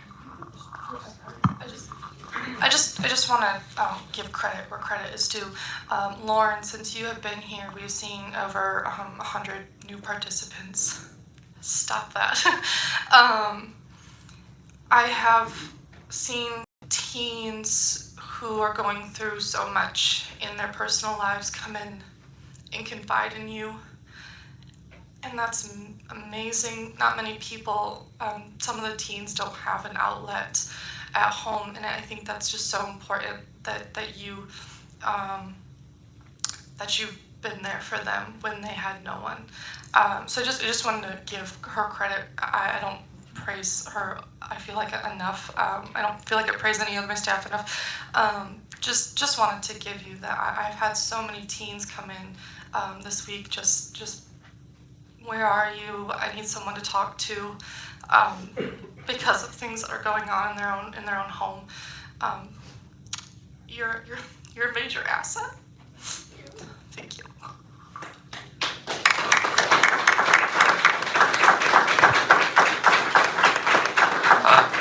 The next agenda item is new director search process. Now, let me ask briefly, is anyone actually prepared to speak to this matter this evening? It's on the agenda, but I just want to clarify, I'm not sure that anyone is prepared to speak to the issue tonight at all. And so I just would make a motion to table that if we could, because I don't sense that we're prepared to speak to it. You'll just have to give it to Laura, HR. Absolutely. And then you'll have to coordinate with Laura from HR, and she'll work probably with me to getting a job description, and we'll go from there. Anything? Yes. All right. So other than that comment, may we table this? Was that a motion? Yeah. Yes, I make a motion to table it. I will second Any more discussion? All those in favor say aye. that. Aye. Any opposed? Okay. The next item is interim director responsibilities, which was also requested to be put on the agenda this evening. Karen, I believe you requested that. Would you like to share a comment about that matter? Did you have anything that you wanted to say about that? Well, there's just some concerns about ongoing operations that need to take place, and our staff, was without a director for a period of time. And things kind of fall between the cracks. I mean, we have people at the city level helping us out, Laura from HR, but we also have these amazing grants that Bree has written that we need to finalize paperwork for and write final reports for, or we would lose those grants and have to repay that money. And I think we have a staff that's pretty shook, and they don't necessarily always feel safe here. So, and I think that some patrons, or perhaps they're not patrons, I think there have been some offensive things, so I think that our staff right now needs a lot of support. Okay, thank you. I think this is a thing that we'll have to work out in conversation after the meeting, the particularities of what needs to be covered. So I just want to make sure, though, that no other board member this evening, so a lot of the details we have to work out. Does anybody else need to say something about interim director responsibilities? Please. So I am working with the staff to show them kind of the book ordering process. I'm gonna work with the staff to kind of make it super easy transition as far as grant writing or grants, final reports, and making sure those go through. I talked to Kelly LaPresto in the city. She's willing to help, but it kind of also falls on the board to make sure that those are being followed through. And the staff does a great job with statistics and keeping data. You don't have to worry about that a whole lot. You'll just have to write the final report, and the staff knows kind of how to do that. But yeah, I'm training and showing the staff kind of the things to make it easier.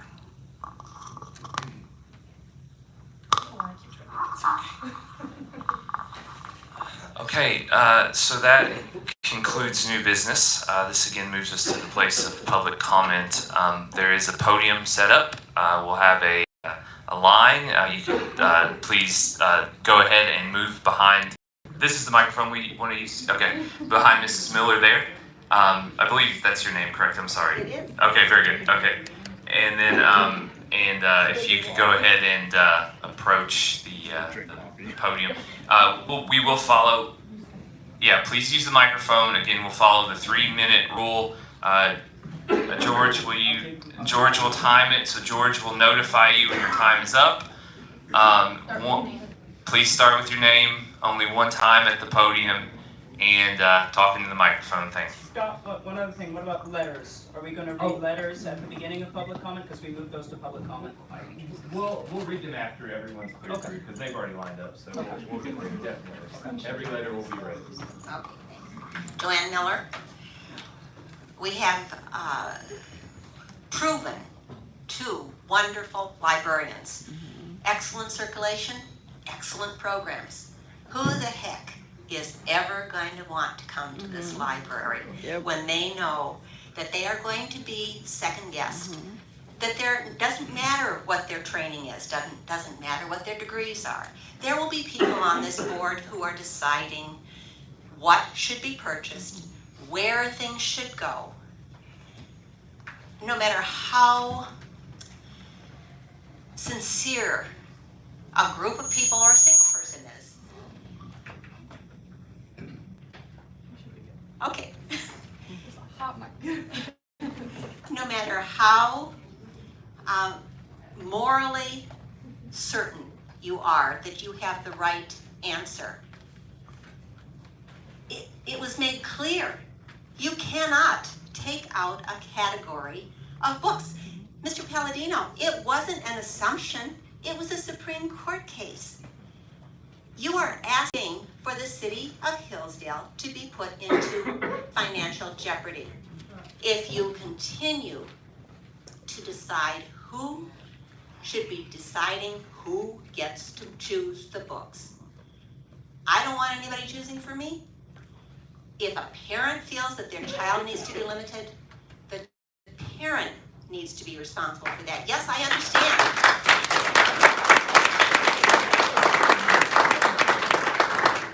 I understand that parents like to send their children alone. I heard many comments last time, and I agree with that. That's an essential step in independence. But if you care enough that your children not be exposed to topics that are offensive to you, then you need to be responsible for that.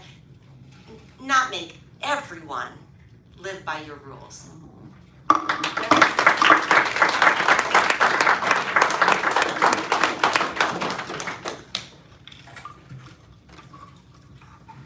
Hi, my name is Nicole Lindsmith. I own an indie bookstore in Lowell, Michigan, and I'm here because I'm an expert in 2 things: books and surviving a youth spent in the closet to stay safe.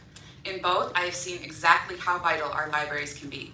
Right here in Hillsdale, you have kids who are struggling, who've never felt welcomed or safe, kids who have wanted to survive long enough just to get the hell out of here. Recently, I was able to share a statistic that I think might be interesting to you as well. Overall, LGBTQIA+ youth are 4 times more likely to attempt suicide than their peers. This is not due to anything inherent in our queer youth, but instead is the result of minority stress experiences, such as physical harm, discrimination, housing instability, and change attempts by their parents. That last one, of course, referring to conversion therapy. With odds like that, what can any one person or place do? Well, more than you think. All it takes is one adult affirming and accepting LGBTQIA+ youth to reduce their suicide risk by 40%. Similarly, research has shown that having one affirming space can reduce suicide risks for queer youth by 35%. One adult, one space. We and the books that reflect our experiences have neither the power nor the interest in making your kids queer.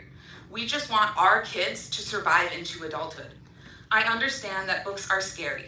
They can be both a mirror and a window. They're bigger on the inside and the greatest weapons against misinformation, indoctrination, and hate.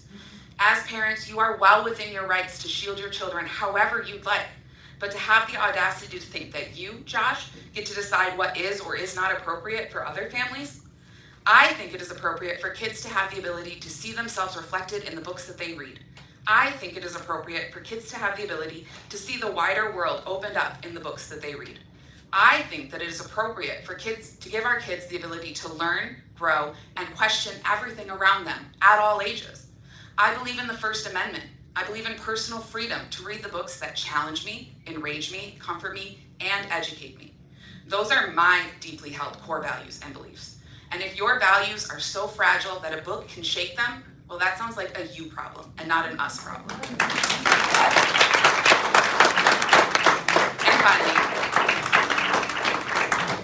for those who are grumbling about the cost of the library, especially when you realize that we won't allow you to disregard the First Amendment quite so quickly, I hope you'll remember that study after study across the country has shown that unmatched economic value of a library.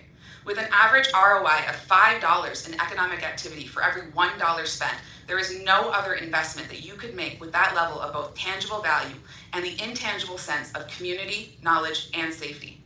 Listen to your librarians. They have spent years training and studying for this job. They understand reading levels, comprehension, and age appropriateness of materials better than you or I ever could. Forgive me, that's time. Thank you.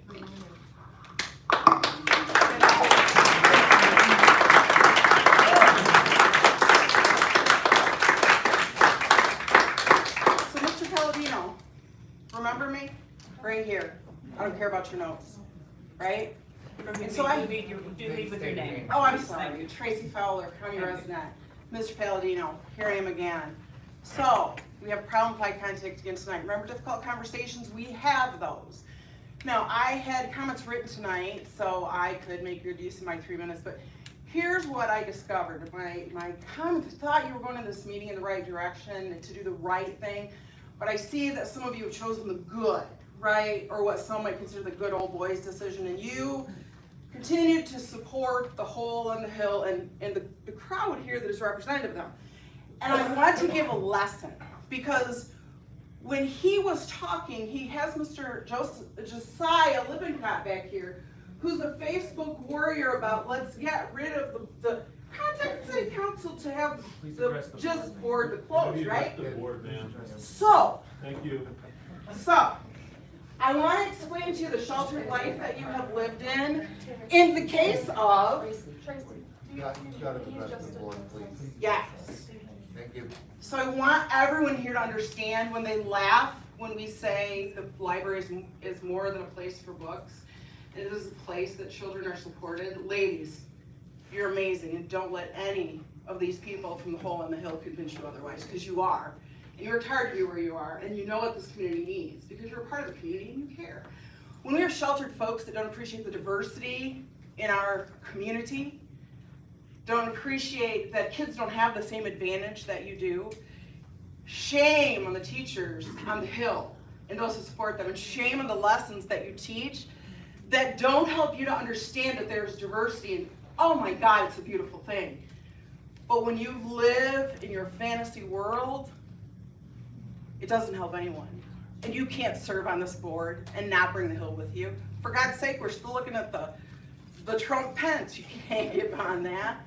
Goo-gone, buddy, goo-gone. You can get that off your laptop. Right? This is wrong. You know this. You know what your agenda is. You know what your assignment was. You've gotten an A+. You didn't fall on the sword for them yet. So we got that. This is wrong. But what I want to say ultimately, because these ladies are leaving when others should be, your education is gonna be invaluable. People in this community know your value. And we support you in the fact that there are chicken shits in this room who can't do what's right because they're afraid of what's on the hill. Well, shame on them, because they don't get to see the beauty in what we see, right? That's why they can't get along in the real world with other people and have to come back here and get jobs. We got you guys. Thank you so much for what you've done and you've built. And those kids will find you and they will seek you out, and you'll get that support. So thank you for that. Board, thank you for bringing that proposal forward to remove him. I'm sorry that didn't work out for you, or for us as a whole, because that is what the community needs. Thank you so much.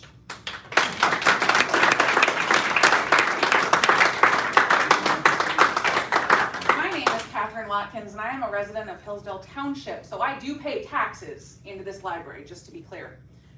Our library director here has invigorated this library and increased funding and attendance, and has turned over her resignation. We've also lost our children's librarian. It's half the library staff. I can't say that I blame them though, after the inflammatory lies told about them and the bullying endured. I can't say I would have stayed either. It's such a shame because at the end of the day, it's the community that suffers because of the actions of the members of this board. Here we go into summer, and who's gonna run the summer programs?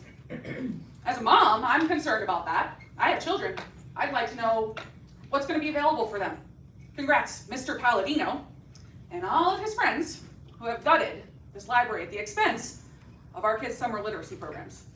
This incident has tarnished the community's trust in this board due to the lack of transparency in this matter and the underhanded way in which Mr. Palladino attempted to falsely skew the image of public support in his favor. The only people who were actually granted to see any of the text in that proposed amendment are people he contacted privately and begged to come. Don't worry, we've seen your email now too. We know your lies. If he's permitted to stay, it sends a message that this board, as well as the city council that appointed him on the recommendation of this board, stand with him, and therefore the bonds of trust that represent the interests of this community will continue to be broken by both bodies. It is clear that Mr. Palladino has political aspirations. However, Hillsdale is not a political test subject for him or anyone to gain notoriety at our expense. As you all just heard, the narrative that was given by Mr. Palladino is nowhere near the actual truth of the situation. He blatantly lied to push his agenda and threw Ms. Barton to the wolves when she did nothing wrong. And he lied again here in this room because, again, we saw your email. We are a community and a diverse one at that. While I firmly agree that everyone has the right to have their own beliefs and values, I will not stand by and watch as a few people create policies that ostracize certain members of this community and make them feel unwelcome here. I ask Mr. Palladino to resign from his position on this board to restore trust to this establishment and acknowledge the understanding and the consequences of his actions. I know you're not going to do it willingly, but I can promise you that we the people are not done here. I also would like this to be a reminder to anyone seeking to advance themselves politically that Hillsdale is not a playground for their political games. Real people and families of diverse backgrounds, values, sexual orientations, and race exist in this community whether you like it or not, and I know that I am not alone when I say that I will do whatever I can to stand up against the injustice and bigotry against them. I am an ally and I will never apologize for that. And in closing, Team Penny 2022. Thank you.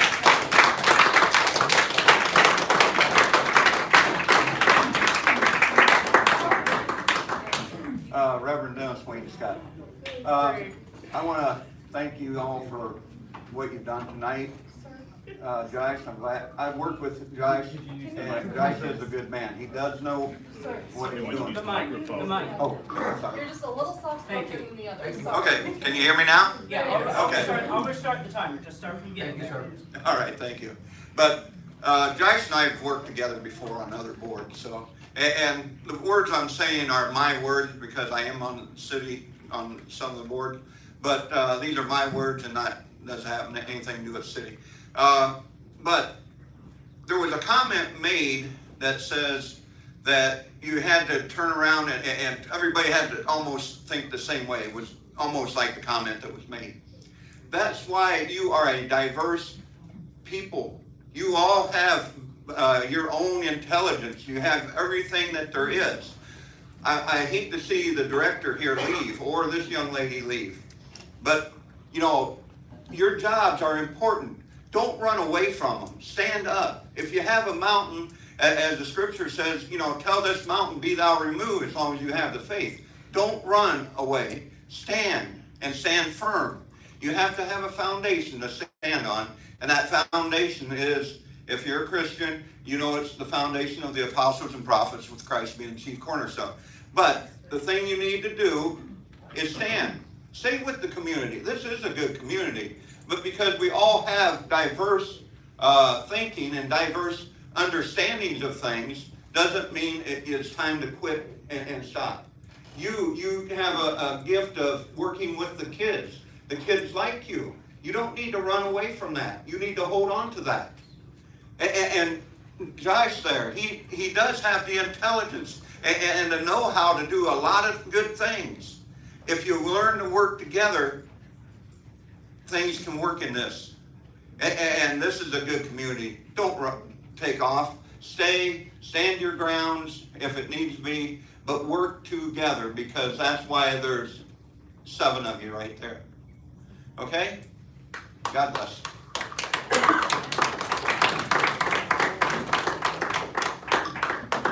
Les Smith, I've served this community 20 years as a pastor, and now I'm active on various boards and committees in the community in my retirement.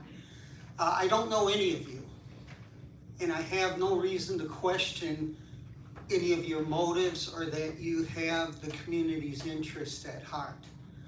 I don't think you'd be sitting here if that wasn't the case. I don't think any of you have an agenda or anything like that. And I don't do Facebook, so I haven't heard all the accusations and counter-accusations. I do appreciate, Josh, that you clarified your motives or your intent with the amendment that you proposed, that you're not advocating removal of books, which evidently might put us in some kind of legal liability, but rather you're talking about the acquiring of books. And there is no law that mandates you have to acquire certain books. I think we would all agree that there are inappropriate books for children. 5-year-olds shouldn't read books about bestiality, necrophilia, pedophilia. And I'm not saying those books are in the library, okay? What I'm saying, though, is they're on their way. They're on their way. There are books today that were unthinkable 5, 10, 15, 20 years ago. Those books are on the way. And so what is wrong with being proactive? The reason we're all here tonight is reactive. We need to be proactive, which means put in a policy regarding children's books and what nature they are allowed to be, or what nature they're not allowed to be, to protect the children of the community. What's wrong with that? I would encourage all of you to go to YouTube. It's only a 6-minute video. It's called Freedom Holidays, Freedom Holidays. And this was a video that was mandated by the Maine, the state of Maine Board of Education, or Education Department, that this was to be shown in the public schools to 5-year-olds. Again, YouTube, Freedom Holidays. The video itself was part of the curriculum. And then there was a huge backlash from parents, and so the state of Maine backed off. So again, I urge you, don't be reactive, be proactive. Thank you, sir, that's time. And George, I appreciate your accent. I have no idea where it's from, nobody does.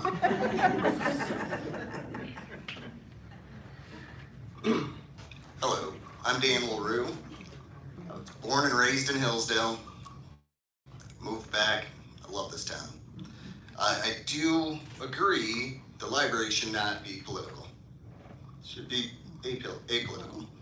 So I do want to read something from the amendment that was proposed or brought up and discussed. Materials that glorify or normalize gender dysphoria, often called transgenderism, shall be prohibited under all circumstances. Materials that help children fight against feelings of gender dysphoria and feel comfortable in their own bodies should not be excluded. Now, to me, that sounds like there's being a side taken. So, just wanted to make that point. One last point as well. I truly believe that LGBTQIA+ is a community, not a political stance. They're part of our community. They are our families. Thank you.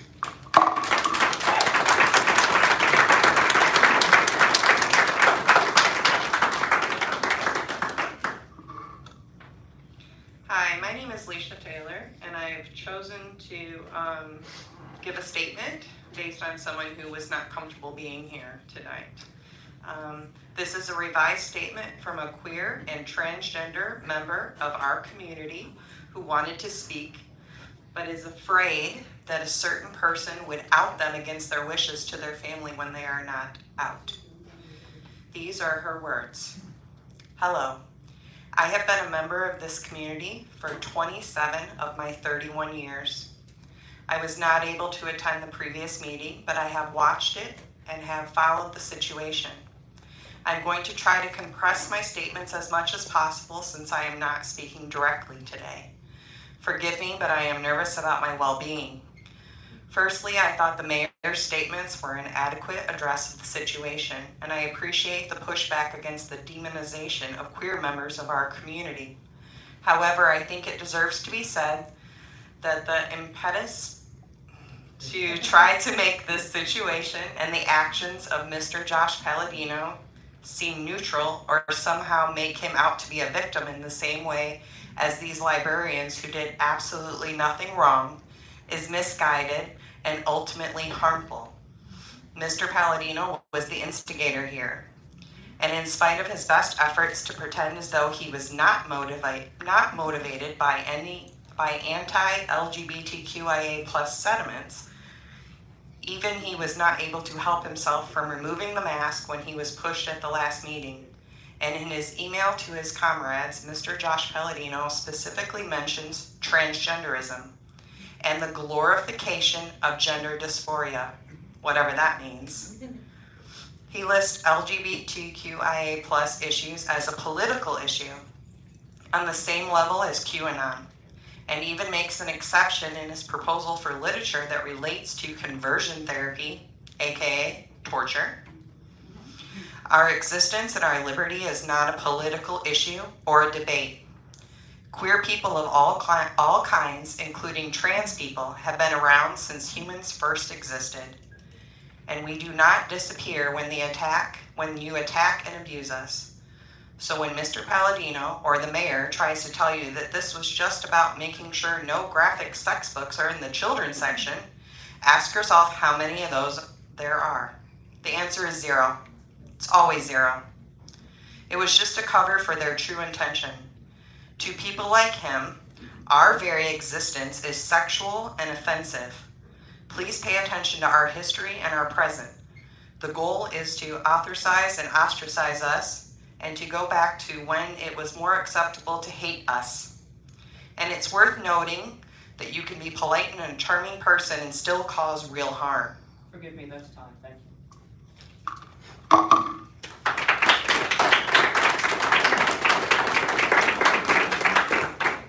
Hi, Renee Batt. I just want to point out some things. I really appreciate being a board member. I've been a board member. I've worked under a boards. It's hard to be a board member. It's challenging. You guys are going through a challenging thing. Maybe it sounds like you're a newer board. So, you know, if it would help to have formal training, that might be helpful for you guys. When I was working under boards, I always appreciated my boards because they were supportive. And that's what I encourage you going forward. You have to support your director and your staff. You just have to. That's the only way these underpaid staff can deal with their jobs.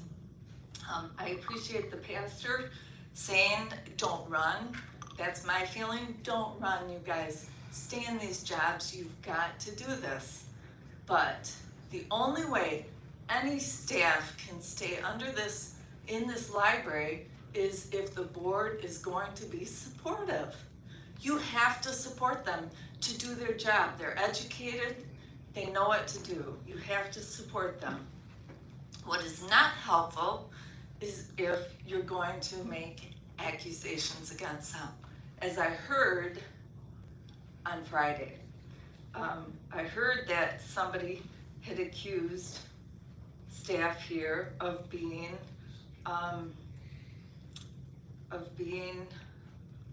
grooming. The definition of grooming is not doing the job as a librarian. Grooming is when you're building a relationship and trust with the goal to exploit and abuse a child, not doing a job.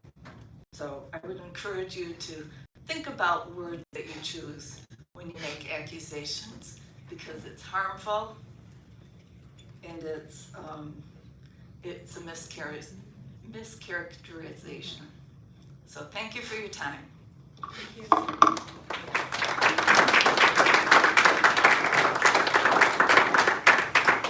My name is Ralph Riley, and I live in Hillsdale County. And I just wanted to say, this is a tough job you have.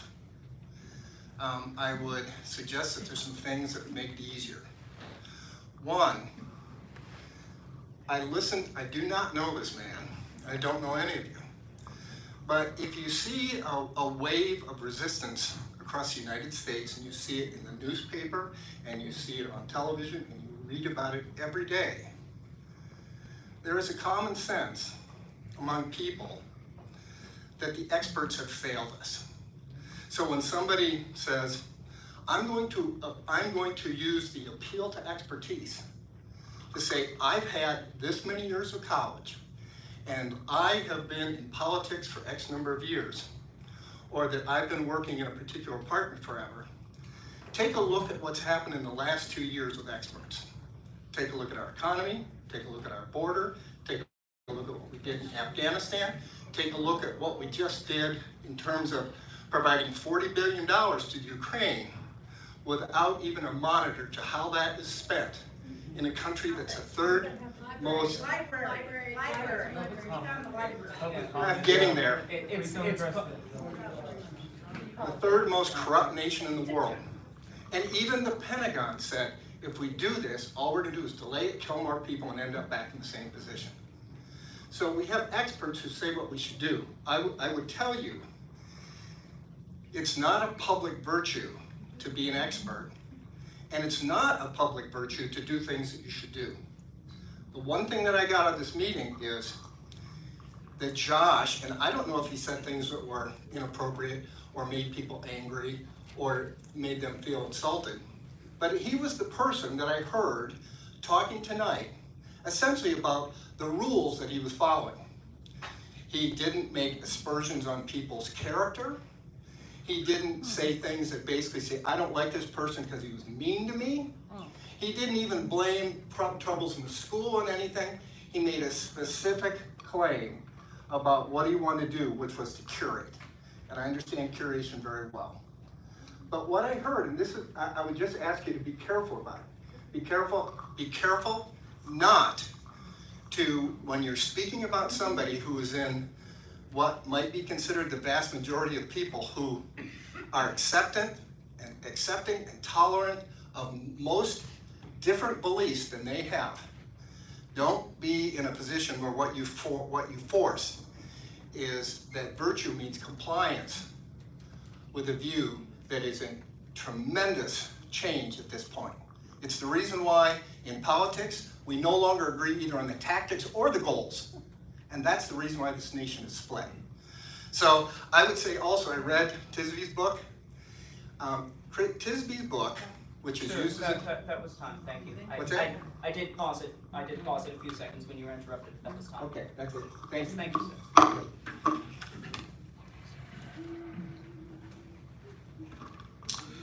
Thank you all for your service. My name's Matt. I live here in Hillsdale.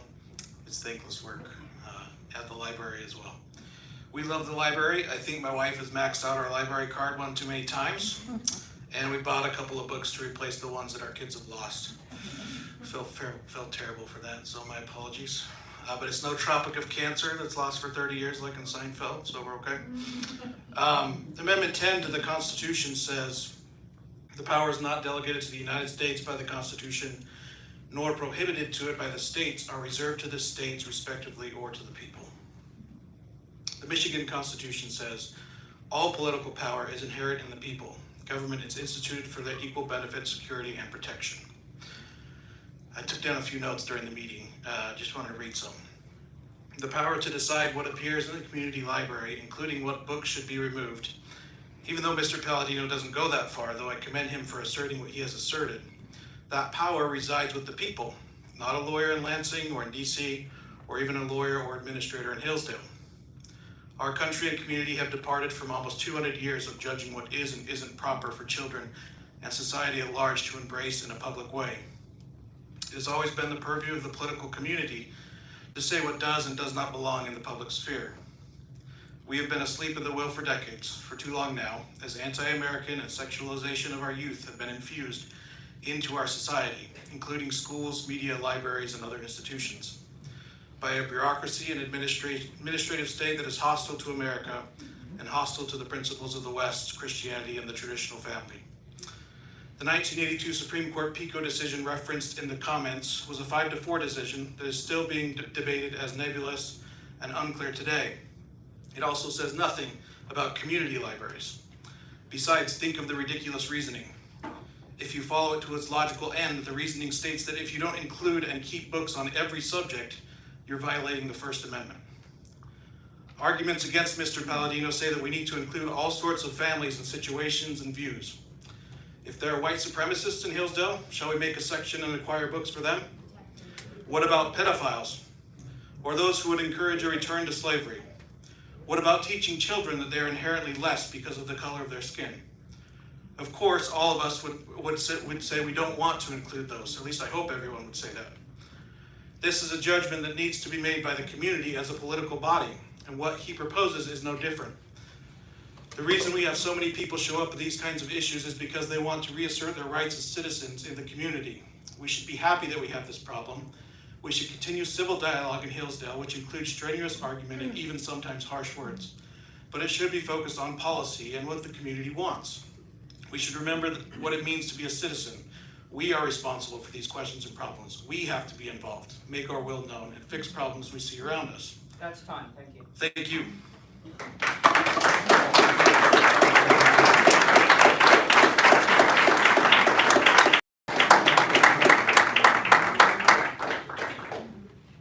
My name is Heather, and I just wanted to share. Excuse me. My name is Heather. I live in Hillsdale. I am a parent.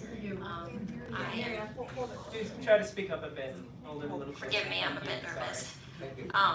So my name is Heather. I live in Hillsdale, the city of Hillsdale. I'm a parent, a single parent, a queer parent. But that's not really what I want to share. I want to share that 25 years ago, as a 13-year-old, I was going to school, going to 8th grade, just like I did every other day, when one of my fellow classmates brought a gun to school. Unfortunately, there were deaths. This was in northern Michigan 25 years ago, still happening today. When amongst the chaos, we were able to leave the school, I went next door to the library and was held by Cindy Tyler, our children's librarian, along with several other of my classmates. 25 years later, I remember this woman. I will never forget this woman for the years of service. The fact that she knew my name when I walked in. She knew Josh's name when he walked in behind me. A library is supposed to be a safe place. It doesn't feel like a safe place for my children right now. As a queer parent, you know how many times I mentioned being a queer parent to my children? None. We don't discuss it unless it pertains to our family. I'm not indoctrinating my children. My oldest son is a state champion in several sports with records, with his name on plaques on his school wall. Does it matter if I'm gay or straight? No. If he needed to come here and do something, would I let him? Yes. Not anymore. Where's he gonna go? he'll be safe at home. This isn't a place for him right now. Thank you. I'm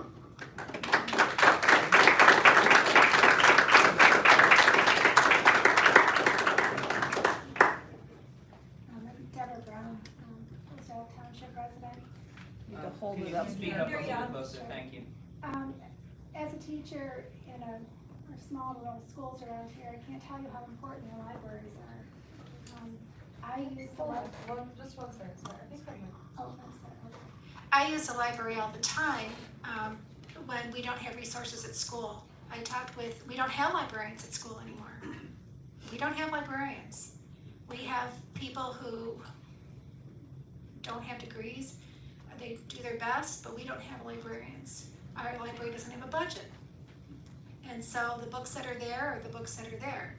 And I use our library all the time to come and get books for what we need. We all know about COVID. We know that the schools were affected. And more than ever, we need that summer reading program for our kids. We're already behind. And we can't afford to let our kids get any farther behind. I understand, I'm not part of this community. I've lived here for 25 years. I never felt part of this community. And my children will never come back here. Every professional person I know, all my friends, none of their children will ever come back to this community. And I think it's sad. But it's not a welcoming place. And the longer I live here, the worse it gets. And I won't be staying here either. And it's sad to say that when we have discussions like this are important, but there's always one side to these discussions. And they're the people who always are heard the loudest. And we have all kinds of, you guys don't understand. All my neighbors are Hillsdale College people. They have no idea because you can protect yourselves. They have no idea what goes on in this county with poverty and families. The library has always been a source for our kids. A lot of our kids go to the Camden Library during the summer because nobody's at home. They're too important, and we need professionals in these positions who know what they're doing, and I don't understand how this distrust. When you talk about you want to keep political activism out, and you said, well, everybody knows. Well, everybody knows. You're right. Everybody knows what that means, your little code words. We know it means anti-gay. We know it. The list is there. It's been there. It's on television every day. So you're not giving kids enough credit, and you're not giving your professionals enough credit, and this town has to have a library. Who are we if we don't promote education? What are we going to become? And if you look around at what's happening to our community, you'll see what we've become. And you can only protect yourself so long from what's out there. It's a little scary. So I would just ask that you get another director that they don't think like you do. That diversity is important. That's time. Thank you.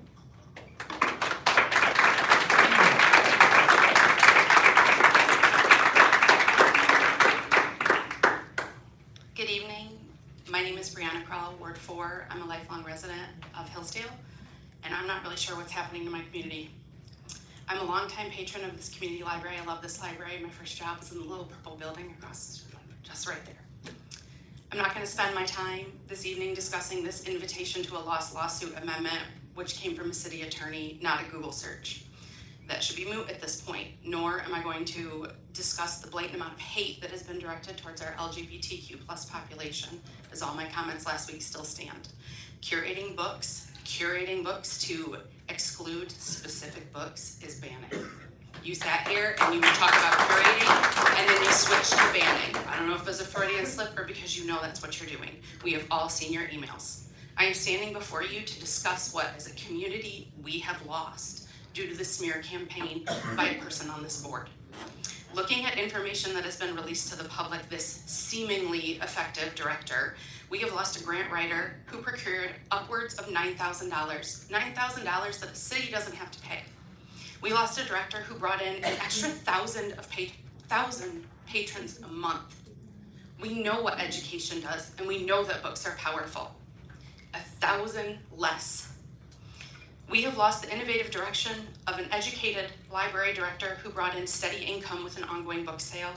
We lost a children's librarian who began a gaming club, a children's librarian who procured grants for new programs, one who had to explain to you what STEAM was last week. We've lost a children's librarian who's come up with ideas for breakout rooms and makerspace. Who's going to do those? I'm guessing people who can't define STEAM are not. This library is a haven and a hub of the community. School children pour into this place. They find themselves in the pages of the book. They work on homework. Perhaps they're staying away from an abusive home. Sometimes they're just enjoying each other. This is a library where pornography is not found in the pages of this book. This library has an obscenity policy. We heard from the city attorney that this library has had hardly any controversy up until last week, up until an email and a letter was sent. We are now at a point where there are posts doxing a young woman, posts that say we should shutter a library, posts that are completely inaccurate about a library's reputation. This is brought about by one board member spreading false information despite what he says. We've seen the letter. You've campaigned against our director and our children's librarian, and I am sickened at the cost to the library, to the community, and the children that live here. The children that don't have the option to leave and go somewhere else to find themselves and their representation. I am urging you to stop letting your personal beliefs, which you are all entitled to have, cost this library more. In the words of Henry Ward Beecher, a library is not a luxury, but it is a necessity of life. You need to uphold the bylaws and the oaths that you did swear. I am saddened. I'm saddened to listen to people crying as they submit resignations, and I'm saddened to see people mock them.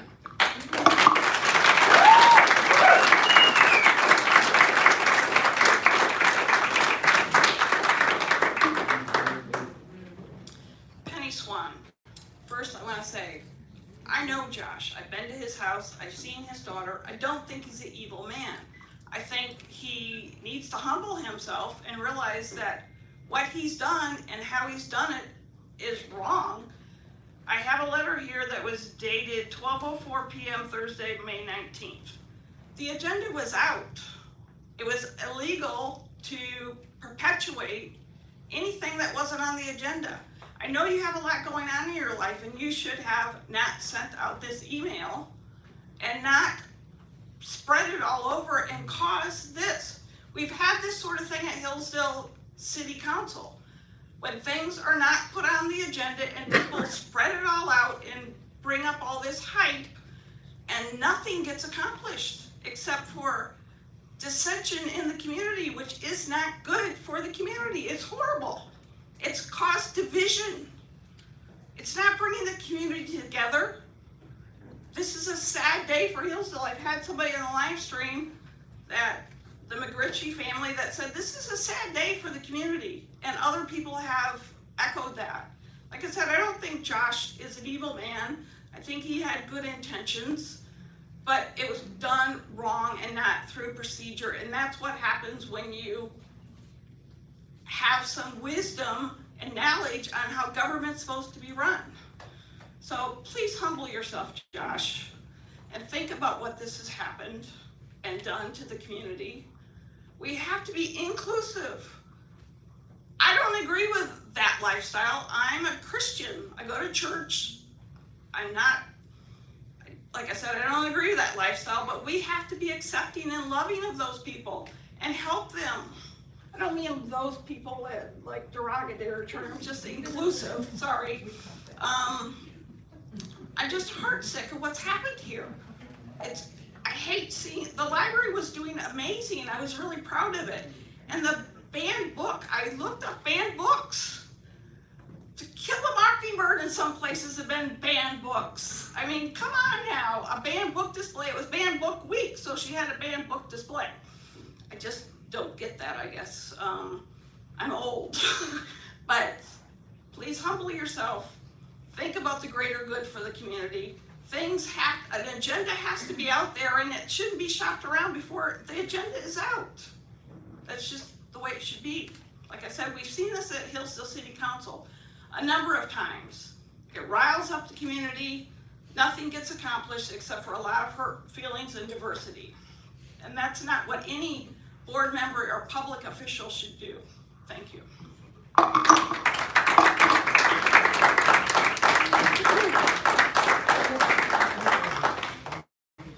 Hi, I'm Carla. I appreciate all of you being here. I've had my confrontations and I've had some really great times in this library. I know Joshua Palladino, I know Penny Swan, the rest of you on this board I don't really know. But to say it's not about politics, it sure does feel like politics. And to say that you're worried about your First Amendment when you're trying to silence Josh when he's in an emergency situation doesn't seem fair. And as far as asking him to step down, I don't believe that anybody asked you ladies to step down. You willingly did it. Why you're doing that, I don't know. You both seem highly intelligent. I've seen you both in the library, and to me, it would be a great dissatisfaction for your community members to leave. As far as our Constitution goes and tax slavery, I hate seeing Lifeways here. Lifeways has a place, and it's a doctor's appointment. Bringing taxpayers' money into a situation where you're worried about mental health and then saying it's not controversial and it's not about politics, well, it actually is. This is a tax-funded library. It's for children to learn and read and engage. It's not about doctor's office, what's wrong with you. I don't believe it's about controversies like this either. Unfortunately, now it is. And so if you're gay, you're gay. If you're not, you're not. Children have the right to just be themselves, and I think that we're missing it right now. But asking Josh to leave, I feel very offended by. And for you ladies to just give up your positions make me even more sad, especially when your ground roots are in your children that you say you want to defend. So I appreciate you all being here. Taxation is theft, and mental health has a place outside of this library. This is a place for reading, but thank you all for being here. My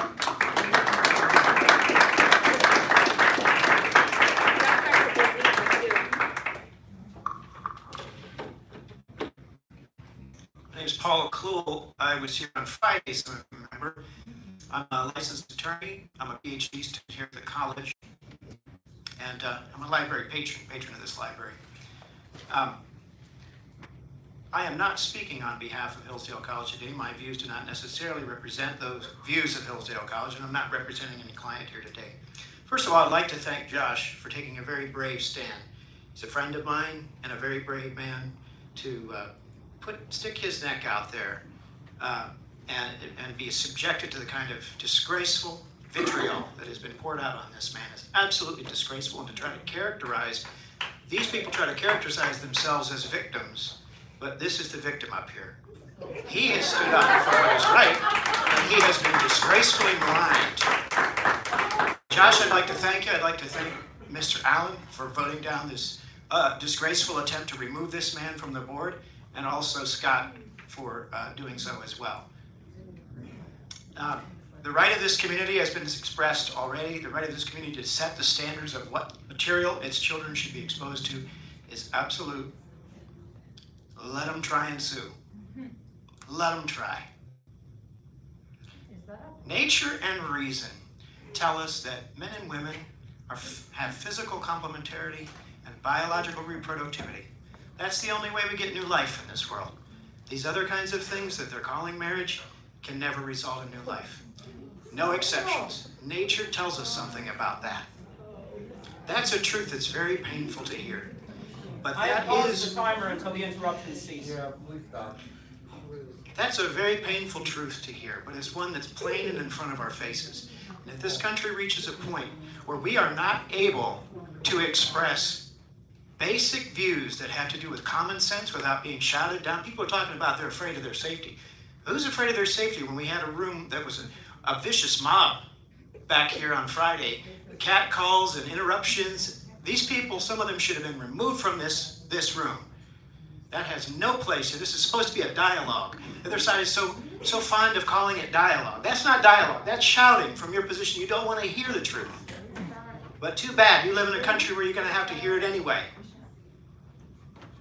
Yeah. Acceptable and loving, yes. But we make no apology for upholding reason and common sense, and you will not silence our voices. Paul, please address the board. Address the board. You will not silence our voices. We will govern our community the way we see fit under this Constitution, consistent with the rights of all individuals. Thank you.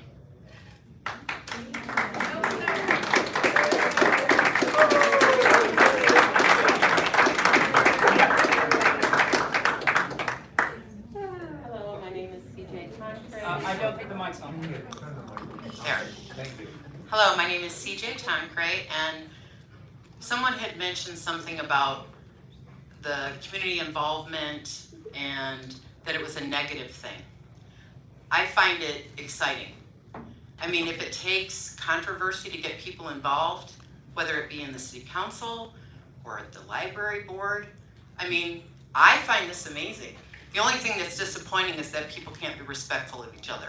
When you're speaking, be quiet, because you should deserve that, and we should be respectful. If someone makes a comment you don't like, just be quiet. So my point to that is, I appreciate Josh. My kids lived in the library. They got in trouble in high school and all through junior high because they read too much. Believe me, teachers had problems saying that, but that's all they wanted to do was read. That was their field day. We lived across from the library, we lived there. It would be very disappointing to me if there were things in the children's section that I had to worry about.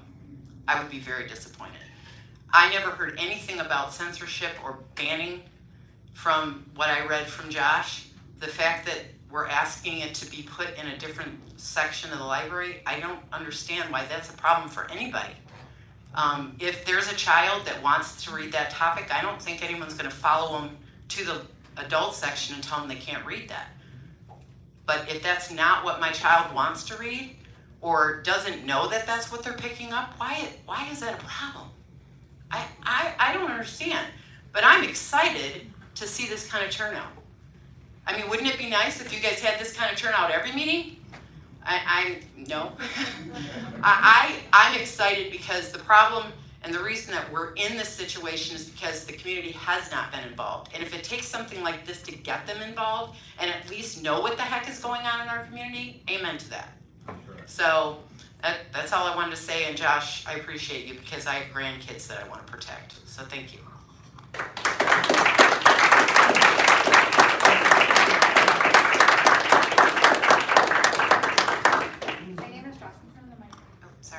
My name is Jessica. I just want to say, I do agree with Mr. Palladino on the fact that, maybe that particular book should be moved. I don't agree on the stance for the lesbian, gay, bisexual, transsexual things. I have a daughter who is a lesbian. And I have several kids that attend her school that are in that community as well, and they don't have a safe place to go. My daughter knows she can come home, and we will love her regardless. But some of those kids, the library is the only place that they're going to have a safe haven unless they have friends who have parents that open their doors. The other thing I want to say is that I'm very, very ashamed of the fact that I'm a Hillsdale resident, and this is how our board reacts. None of you are on the same board. You guys are defending people who don't deserve to be defended. You guys are attacking people who don't deserve to be attacked. And I am so saddened that these two particular ladies are leaving because we, as adults, can't do better. We want our children to do better, but we cannot do better. We are bullying them to the point that they feel that they need to leave for their safety and their protection, all because someone's miswording stirred a shit pot. Yep. And that is a terrible thing, and it is embarrassing to say that you're from this community when people can't get their shit together. And I am so saddened by this, and I am so saddened that my now 18-year-old child, who we just got a membership here because he's autistic, never spoke a day in his life until about a year ago. This is his safe haven because he can't go out in public without people making fun of him for his weird tics. He can't go out in public because he doesn't speak. He can come here and participate in the activities with no judgment, and the girls have shown him so much grace. And I am so grateful to you guys for this, because I don't get that in the public. And so, I am very devastated that you guys are leaving. I know that I don't frequent here as often as I used to, but my children do. This is their place. And like the other lady said, my son gets in trouble all the time for reading under his desk. You know, that's just how much reading means to me. But I don't think at any point this should be a thing. And I don't think you girls should be leaving.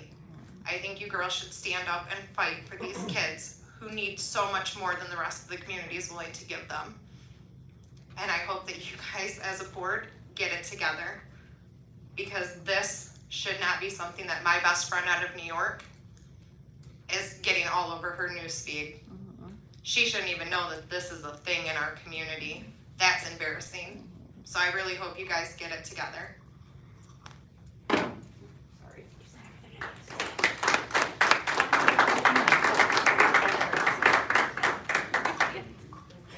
Hello, my name is Miranda Brinke. I'm extremely sad to see you guys go, because I know what it's like to work with the youth and how important it is for them to see somebody who accepts them for who they are, whether that be gay, bi, whatever, or normal relationships. You guys are placing them in this category that it's not normal. Who are you to say? Just because you don't feel that way does not mean they don't. You guys have placed, students are talking about how they're not welcome here because of who they are, which is not acceptable. It's embarrassing, and I know why you guys are leaving. I would not want death threats, and I would not want a job that I'm bullied at. That would not make me want to stay in a community that does not support me. You do have supporters, and you have lots of us, but it's sad that those ones who don't support you are louder and making you feel unsafe, because absolutely nobody should have to be unsafe. Anywhere, any job. And I know that any of them at their job would not want to feel unsafe or unwelcome. And I know students use this. I won't be bringing my children here if we can't have inclusive. I have 2 children. My 14-year-old knows exactly what everything is. And if she wanted to read a book about gay people, that is her choice. I have allowed my child to know what everybody is. And she knows everybody's point of view. It's not just mine. She's allowed to read about stuff I don't agree with, so that she has an open mind. And a library would be a perfect place for her to know everything and not just what she hears from me.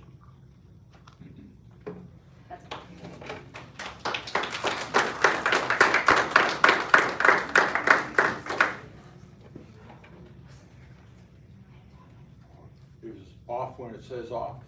Push it up. It's on. Okay. My name's Jerry Van Houten.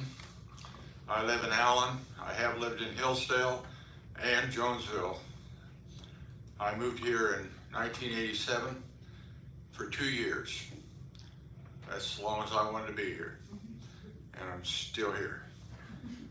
Because, like, as you come into Hillsdale, you see that sign that I helped put up for the ladies club that says, it's the people. And it is the people. That's what makes this community so great. That's one reason that we're still here. We love this community. We love Hillsdale County. I want to encourage each one of you. If it was my father talking, he would suggest that we go to the woodshed. I don't think we need to take you to the woodshed, but I would encourage you to get along. It's not whether somebody offends you or you take offense. This is something that I have just learned recently. I can't offend you. You take offense at what I do or say, but I don't offend. Josh has not purposely offended anybody.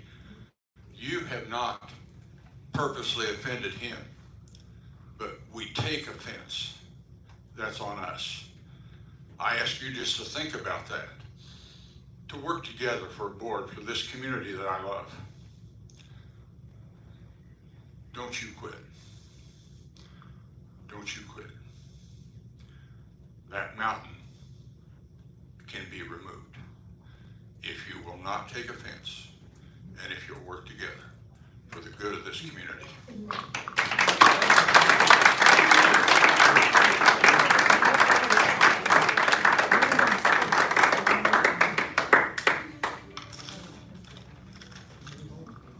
Hi there, my name is Candy. I am a member of the City of Hillsdale, and I just want to take a minute to speak on the topic of our community library.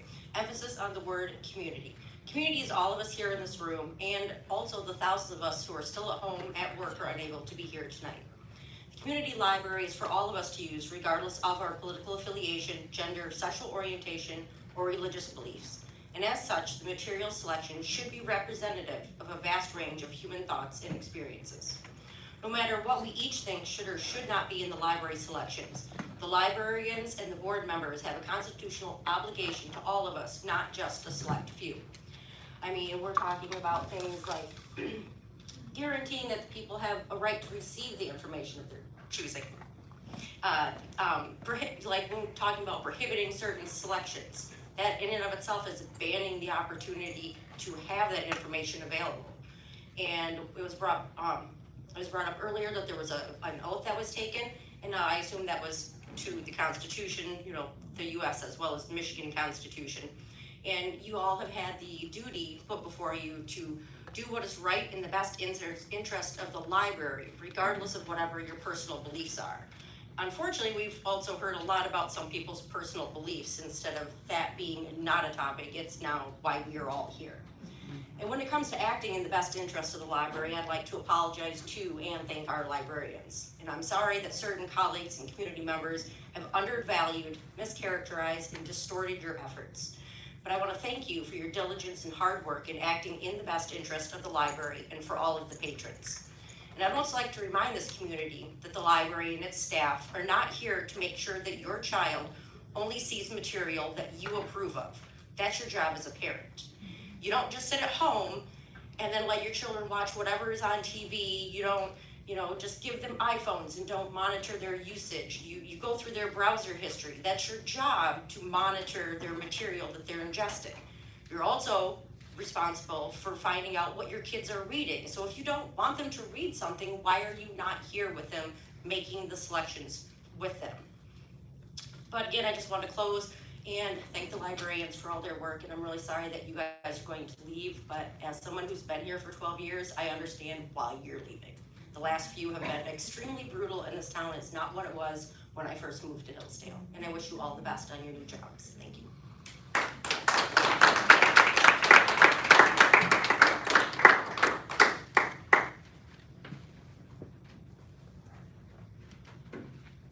My name is Bonnie Graham, and so I want to put forth what I believe.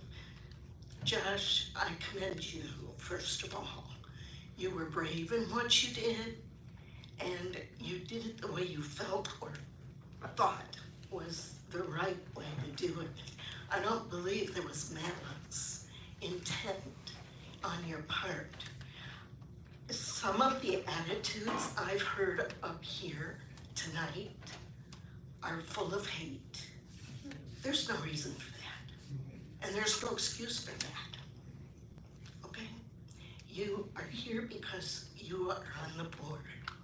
You have taken that position. Let's do it with grace. Let's work together. And the two ladies, I don't know personally what you've been threatened with, okay? But I have to say, you weren't asked to leave, and you were chosen to leave. Josh didn't ask you to leave, right? I'm assuming your silence means yes. Can I respond? No, Okay. Okay. And we can't respond. That's part of it, okay. Okay. So, I think anytime that there is a discussion, a disparity of opinion, that you need to be able to come together and reason it out and talk about it. Now, all he has asked is that certain subjects not be put in the sight of young children. The people who have come up here and said, my kids can't have those books, I want them to have those books. Fine, get them for them then. They don't have to get them out of the children's section if you will come and get them, or maybe they're even allowed to go in the adult section, I don't know. But this library isn't going away. And some people who've come up here have been very dramatic about their kids won't have a place to go. The library is not disappearing. What's all the drama about that? This is simply talking about protecting children, young children, from ideas they aren't ready to handle perhaps. And I don't think you can say for sure that they are. That's time, man. Thank you.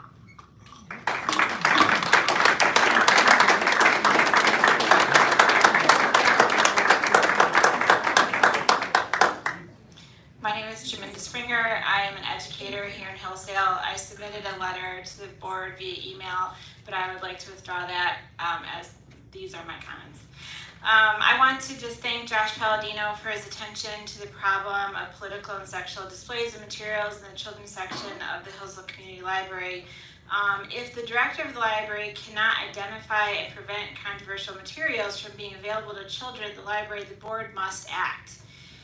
The director is under the direction of the board, but he or she should not require babysitting. So if the director is not effectively expressing what the board would like to happen, then that is a problem. When I read that the director on the agenda, the director to resign, I must say I'm relieved, but that's not personal because as I've listened to Brianna speak, I can tell you're very thoughtful and kind-hearted, and I just want to recognize that it's okay that it's not a good fit and that there's probably other places that this is a better fit for, obviously you're very talented and educated. I just want to say, I want to give a little time to my daughters. One of my daughters brought up the fact that curation is available on YouTube and Netflix and Google for children, and that she supports curation also for children at the library. Another one of my daughters babysits for Josh Palladino, and just wanted to mention that, and he's also taught her as well that, just that he is a virtuous, kind-hearted, very well-intentioned person. So I just wanted to give them some time in my comments. I just want to celebrate the fact that Josh is an active member of the board. I feel I have been a part of boards before, and I've been in a lot of board audiences, and I think trying to fill a board with active members is challenging. I think that board members need to be well informed. I'm really glad that he knows what's going on in the library, and I'm happy that he has garnered community support. I'm really glad that he's not leaving the library board. I definitely support his proposal. I wanted to mention the ARC book that Brianna was talking about is very offensive to me, and I do not want that on the shelf of the children's section. I also wanted to mention that Karen said something about hysteria. I feel that that does not adequately express my feelings and the feelings I expressed at the last meeting. I think that that's a little derogatory. I also want to say that I looked online at the books in the library, particularly I searched child abuse. There are several books that I would not want my kids reading. One of them is, I think it's called The Boy in the Basement, and I read some reviews. I read a review about one of the books Brianna mentioned. This is content that is very concerning to me and doesn't have anything to do with LGBTQ. So I just want to say, there's other content that is concerning to me in the children's section. And I understand. Okay, thank you.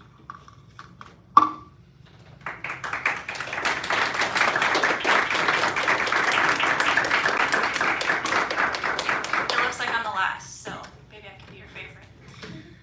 My name is Selena Asberg. I've been a Hillsdale resident for almost 6 years now. I love this town, and I hope that when my husband and I have children, we'll take them to this library, just like I did as a child with my neighborhood library. I was there almost every afternoon with my family. My handprint is still on the wall. I want to express thanks to the library board, all of you for being here. I can't imagine that any of you has really enjoyed the past 2.5 hours. But I appreciate the opportunity to listen to what you had to say, and now for you to listen to us. I want to express thanks and support for the decision not to recommend the removal of Mr. Palladino from the board. I most appreciated the remarks by Board President Mr. Kress, which clarified that the matter at hand is not whether we agree or disagree with Mr. Palladino's proposal, or even whether he offended people by the language or methods he used. It appears to me that, like Mr. Allen stated, the confusion regarding the introduction or failure to introduce the proposal has led to hurt and offense on both sides. However, I agree with the decision of the board that Mr. Palladino did not violate any relevant standards that would necessitate his removal. With regards to the policy he has introduced, Mr. Palladino explicitly stated that he desires to start the conversation regarding the placement of this sort of book in the under 18 sections. The work of a librarian necessarily requires choosing some books and excluding other books. I know I'm speaking to the choir. In fact, that's a good thing, and I applaud Ms. Barton for the work she has put in to curate books she has chosen over the past 6 months, rather than allowing a subscription service to do that work for her. However, the content of the books that have been curated is of utmost importance, and it must be of utmost importance to the board as well. I'm glad that no one here supports things like pornographic content and children's material, but if it were to be supported, I would hope that the library would not allow it. I hope that the board continues to discuss with the future library directors the content of material they will and will not place in the under 18 sections of the library, and will exercise wise discernment as they make these decisions. Thank you.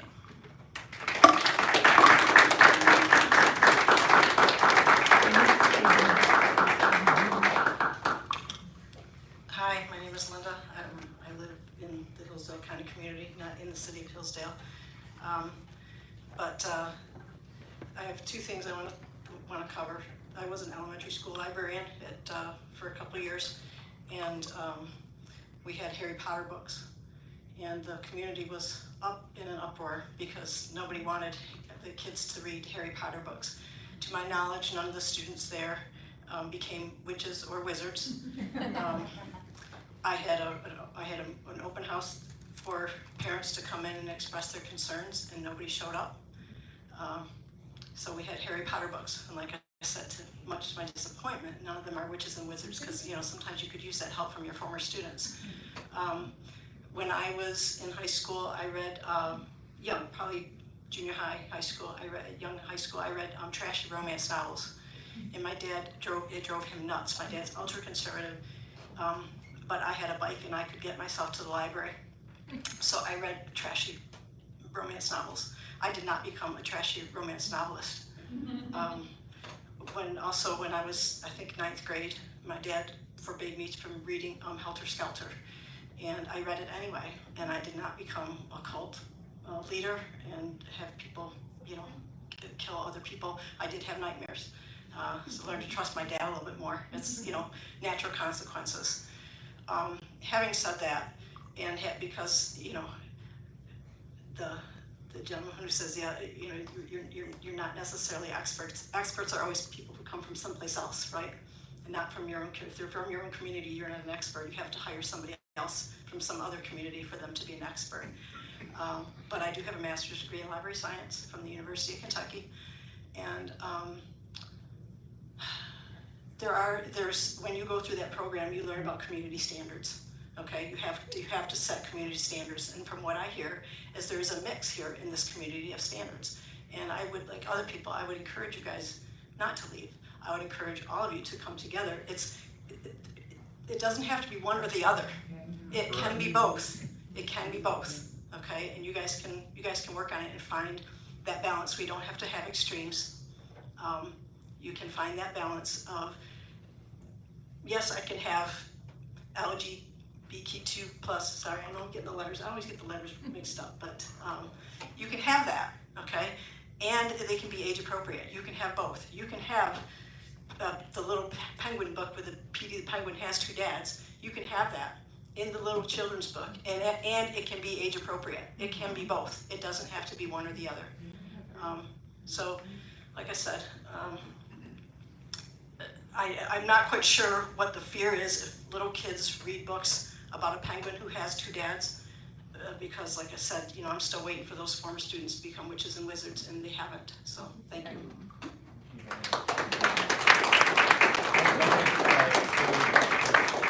We do have a few letters to read into public comment. I'll read one by a lady. It is addressed to me, but it was for us. And then Jim, did you want to read the Jennifer Duff letter? Is that correct? Sure, I can. Okay, very good. Okay, thank you. Okay, I have one letter as well. Okay, you have a letter as well, George. I have one as well, yeah. Okay, So this is just a public comment from a distance. So this is from a Linda Monick or Monick. It says, "Dear President Kress, this letter is sent with huge disappointment to you and the governing body of the Hillsdale Community Library. Watching what took place last Friday evening during the board meeting not only made me sick to my stomach, but stirred much anger in me as well. I've been a patron at our community library for over 50 years and have never seen such a deliberate act of outright bullying and malicious treatment as to what was aimed at our library director. What occurred that evening should never have been allowed to take place. Ms. Barton started just a few short months ago and brought with her the knowledge of a master's degree in library sciences. She came to our community excited to begin a career with fresh ideas that would benefit our small town library. I believe she had accomplished so much in her short amount of time here. She has created a welcoming atmosphere with up-to-date practices, creative displays, and interesting programs, as well as employees that respected her and enjoyed working with her. The board member that was allowed to go rogue and make false statements, gathering followers to come and support his half-truths, should never have been allowed to speak. I wonder, did all who spoke on his behalf actually look at the books in reference to his complaint? Are they even card-carrying patrons? In my opinion, he shouldn't be allowed to remain on the governing board. The only thing that I see he has accomplished is employees quitting, division in our community, and many hurt feelings, all for the sake of pushing his own agenda, forgetting that we live in a country where everyone matters, not just the narrow-minded who insist that everyone think exactly like they do. Sincerely, Linda Monick." Karen?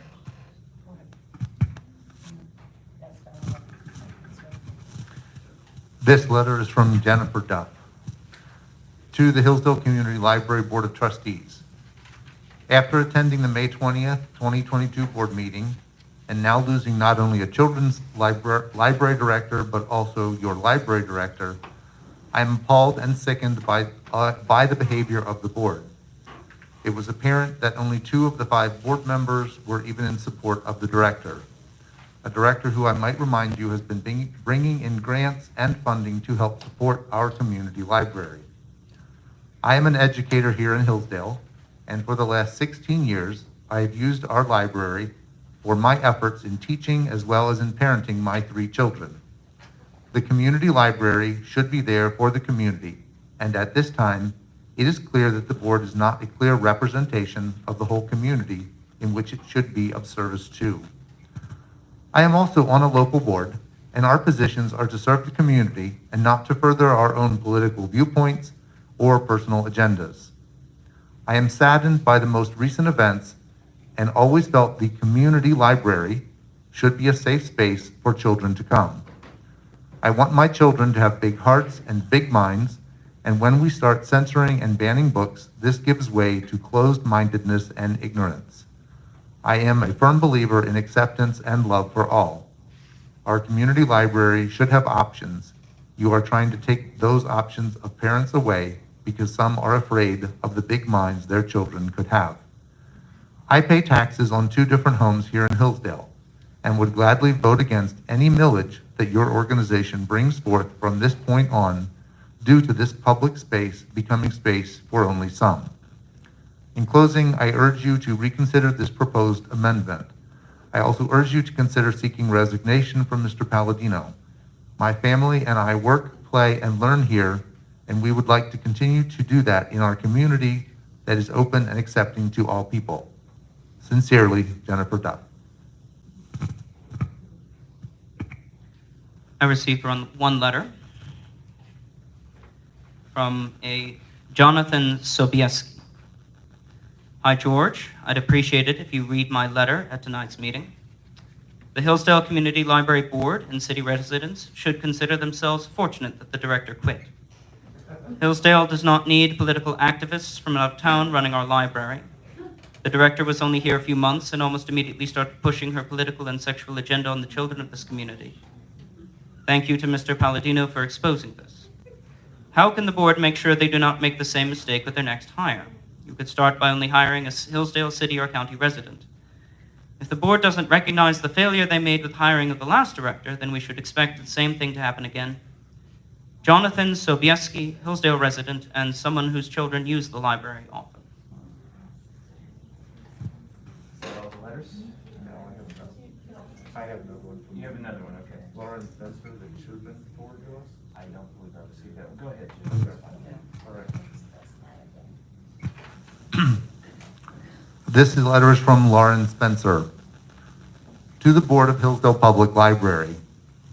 I write to you to offer support for Brianna Barton and Lauren Jones, but also in support of our freedom of access to literature, to conflicting ideas, and also to support our community library. My family has lived in the city of Hillsdale for 2 years, but utilized the public library for children's events as well as for many years previous. We are looking forward to the summer reading programs, but now I wonder if there will be staff to run them. Even before moving to Hillsdale, we frequently attended events at the library and were always impressed with the availability of resources and the friendliness of the staff. At last week's board meeting, someone shared their fond memory of walking up the stairs in the old Mitchell Public Library. I too have the fondest memories of running my hands along the banister as I climbed the stairs, eager to discover worlds I hadn't imagined, to meet characters that would influence my worldview and shape my empathy for others. I firmly believe my experience with literature at a young age created my love of learning that translated into a career in public education and has been something I have worked to cultivate within my own 4 children and to encourage in the hundreds of students I have worked with during my time as an educator. For 3 years, I worked as a teacher in Hillsdale Public Schools, listening to my students speak highly of our community library as a valuable resource and as a safe place to spend time. Libraries are gathering places for the community, and both Brianna and Lauren have ensured that remain the case. My older children frequently ride their bikes to the library to find reading material and have always had a positive experience. When we have been unable to find a book thereafter, the librarians are always kind and helpful. I have never heard a negative story about our public library before Mr. Palladino started making outrageous claims. Earlier this week, I came across a Facebook post from Mr. Palladino's friend, Josiah Lippincott, who stated, "Instead of hiring replacement positions, we should simply shut the library down indefinitely and take its budget and put it toward fixing our roads. Hillsdale doesn't need a library to be a functional city, but we do need roads," unquote. As I reflected on statements from Friday's board meeting, it became clear that Mr. Palladino, who is also a graduate student alongside Mr. Lippincott at Hillsdale College, intends to destroy the library from within. The amendment suggested has done the job it was created to do, to create division and controversy in our community. He has very intentionally worked to bring his political opinion into a public protected space and is obviously seeking to destroy our beloved library.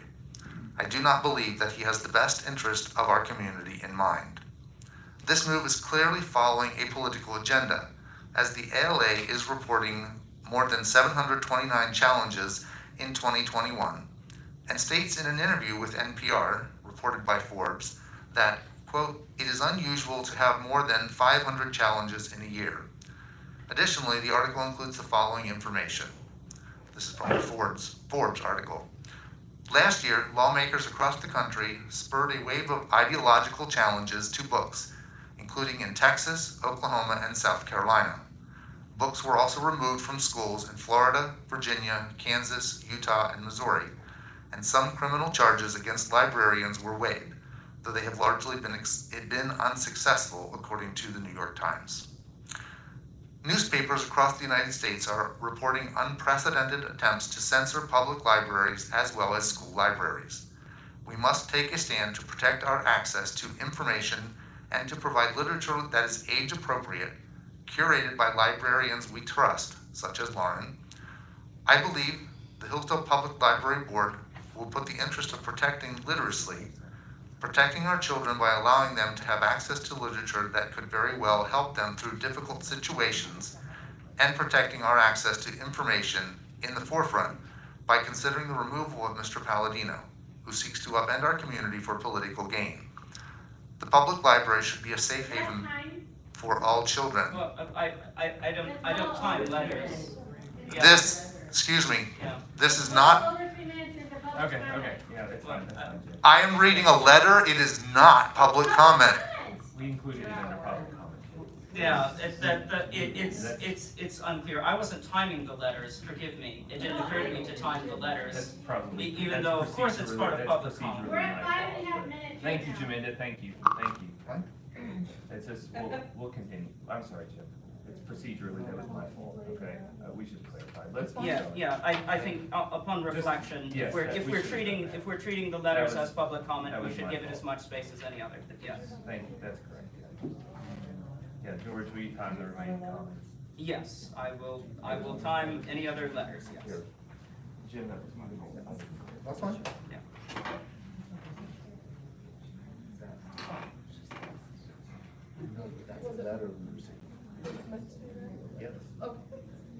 Okay. We have a letter from someone who spoke tonight, so does that count as a second, just as a clarification? I just wanted to make sure. Is this, I think if somebody already had a space for Yeah. public comment tonight, we can't also Yes, read their yes, words she again, did no. express her voice. Yeah, Okay. yeah. Are there any other letters? Yes. Dear Mrs. Hill, hello, my name is Kim Sylvester. Oh, sorry. I'm a Hillsdale County resident and a Hillsdale Community Library patron. Forgive me, Karen, the mic wasn't on when you said the name. Could you start over? Kim Sobieski. Go I ahead. am a Hillsdale County resident and Hillsdale Community Library patron. I was speaking with my good friend Amy Webb about the situation at the library, and she encouraged me to contact you. You have my family's full support for keeping our library free of censorship. My property tax dollars mean as much as the property tax dollars of those who would keep books from children that provide representation in even the most minimum form. I am disappointed in my neighbors that espouse freedom at all costs, yet take issue with books that disagree with us to the point of not wanting them available to anyone. This is not what public libraries are about, and it's not a path we should start walking down. I watched all of last Thursday's meeting and felt you and Mr. Bowen were the only ones with voices of reason. Please continue with your steady leadership. Kindest regards. Timing, George? You ready? Yes. Go. This is Barry Hill. My name is Barry Hill. I'm a father and a grandfather. I've lived here my entire life. I've served on several boards throughout the city. I'm appalled and saddened by one's person's social media campaign, whether it's letter and policy were leaked, in quotation marks, inadvertently or maliciously. I have never seen one person's selfish agenda become the main focus of the board. We all suffered through an almost 4-hour meeting that many were led to believe that the library board would adopt a policy to restrict certain books. There is a book challenge policy in place and has been, but has only been used once. The book challenge form and procedure does require that a person fill out a form and answer specific questions, including title, page number, etc. I know it is much easier to sit home and fire off a social media blitz about all books instead of following the policy that is in place. Josh, ask your fellow board members what they think are actually meet face-to-face with the director with your proposed policy. Given a proper course of action, I believe this city would not be at this juncture. I do wonder if your improvement plan is based on, number 1, become a part of a board and become an expert in 3 meetings. Number 2, avoid all personal contact with the library director after the April meeting and blindside your board. 3, launch a personal social media campaign, in parentheses, witch hunt, based on half-truths and lies. We all know that whatever it is on the internet is true. We also found out that there is no witch. Number 4, make sure 100 intelligent people show up and support, even though most may be taxpayers but not patrons. The only time some of them have been in this library building is to vote. Josh, as we have heard, you are entitled to your views, but you have violated every responsibility of a board member. You have caused the city to lose the director and children's librarian, 2 very good, enthusiastic people that will be very difficult to replace by not discussing this with the director. You did not know or didn't care that most of the books in question were already on our bookshelves when she arrived. On another note, you and one of your supporters would like to shut down the community library and therefore deny access to all, including staff who would lose their jobs and individuals in the community that do not have internet, computers, or access to many books. They are real people and pay taxes too. I do not agree with your personal campaign here. You should not be allowed to control what I, my kids, grandkids, or as the community as a whole reads. As a parent, you need to accept some responsibility to supervise what your kids read. There's a process in place. Use it. If you and your proposal are supported, I make the motion to remove the community name from the library. May as well call it what it will become, This is a very dark day for our city, and it makes me sad. Board, thanks for listening. Okay, that will conclude public comment. We do have time for board comment. Everybody absolutely needs to express whatever else needs to be said. I do want to be mindful, though, just as a note, that it is 10 after 9, but I'll start with Josh. Yeah, thank you. Thank you.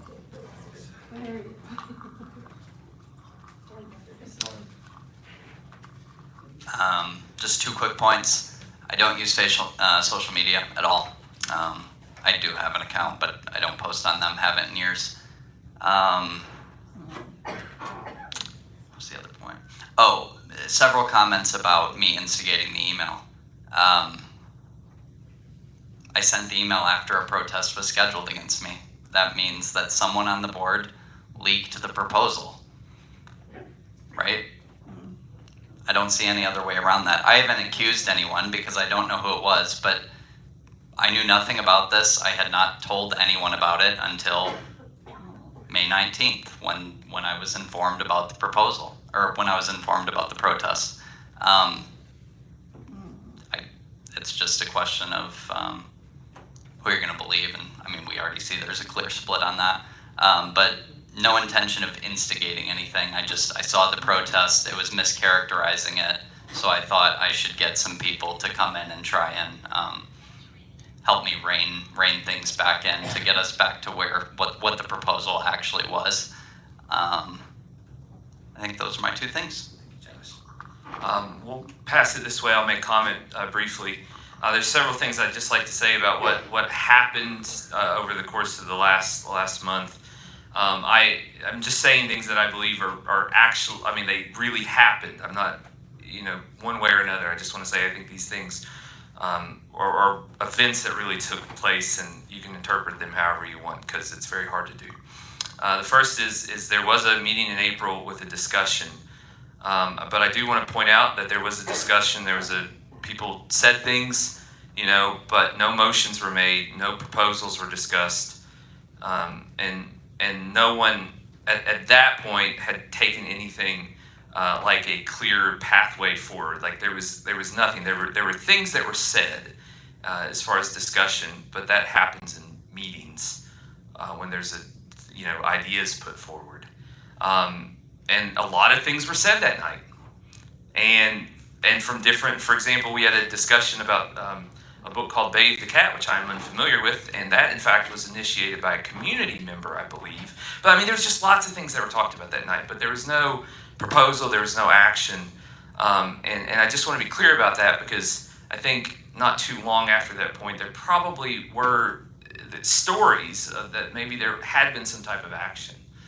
But we did approve minutes at the last meeting, and those minutes do not include some type of clear resolution to do anything. I just want to point that out. Or maybe people's views were still forming, or they were still trying to articulate an idea. I can't speak for everybody. I can only speak for myself on that point. But I just want to say that. Last week, a lot of weird things happened. Okay? And as far as there was a protest scheduled. And I've just gone hours and hours and hours of thought about everything. And one thing I saw was that the protest was created 4 hours before Josh sent his document to the board on Tuesday. I don't know what that means. I'm not trying to, so as far as leaking, my point there is I don't even think it was about that thing. The protest was there before we saw it. But I don't know what that means. I'm not trying to say that. It's just saying it's a confusing thing that happened. And of course that protest is constitutionally protected and absolutely should be. I don't want to give any, I'm just saying it was confusing. I don't know, there was some lack of clarity about the agenda issue. George already talked about that. I also don't think it was clear that had it even showed up on the agenda that it would have been voted for. And so that's that it would have been positively affirmed. And there was, Josh was appointed to the board by city council. you know? And in doing so, that gave him the ability to bring something up. Now, obviously things kind of went sideways last week, but we did on Friday approve a process or the beginning of a subcommittee to fix that kind of thing. I mean, just frankly, it's never come up before, I think, in the issue with the library. And so the end result of the subcommittee that was approved on Friday should be that, things get vetted in a certain way before significant things end up on the agenda. But there was confusion, and hopefully we can fix that going forward. But as it stands, according to the typical practice of this board, when he emailed us on Tuesday, that's about all anybody's ever done. And again, I can't say that it would have been affirmed by this board with clarity that would have happened. Because there was discussion and questions and thoughts, and I couldn't say that would happen. And so I just want to be careful. I don't have anything to say other than, boy, there were so many rumors and misdirection and confusion and honest mistakes. And I won't say there were, intentional things, because I can't prove any of that or say anything like that. A couple points. The first is, this is really broad. Social media is really difficult to use well.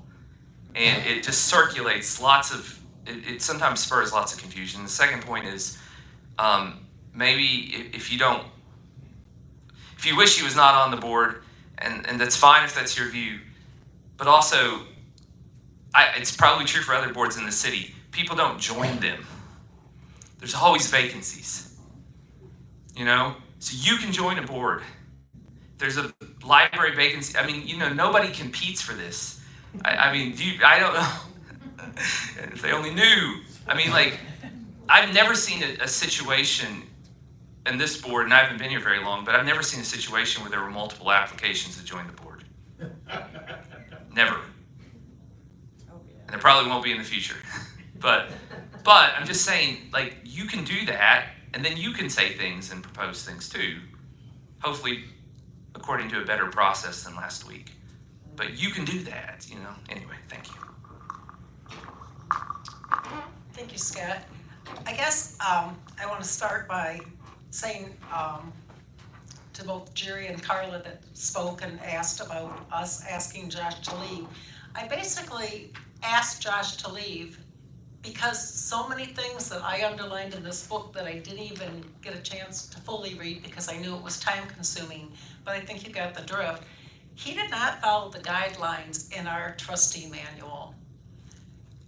And as I said, he is more than welcome, and I respect his input and his ability his input and his own opinions. But he also needs to support our library director as written in our manual. And on several occasions, he didn't. Penny mentioned that perhaps Josh should humble himself. I like that word. I feel when I asked for an apology, so many things happened. Perhaps not that he caused, but the whole ripple effect. Not by the policy road, although that was in question too, from a legal standpoint, but from the letter that was attached and was distributed. The damage to our librarian's reputation. So that's what I asked for an apology.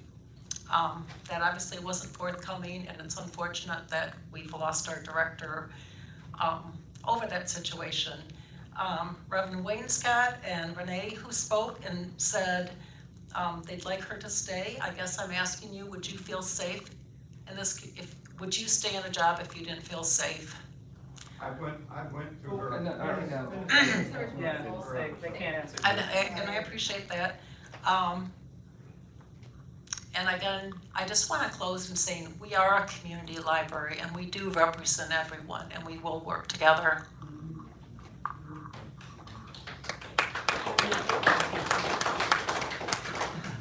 I think y'all have heard enough from me. I've said a lot. I just want to thank the community for welcoming me when I was first came here. I want to thank the board for their volunteer work. It's not easy. It's not easy, and I thank you. I thank you all for your support, and I thank the staff for making me feel welcome as well, and for seeing a vision and going for it. I do wish this was under different circumstances, and there's a lot of things that have happened that I will never say in public, but it's just unfortunate that it happened this way. But I thank you all so much for letting me be your library director and entrusting me, for the most part, to lead this library. Thank you.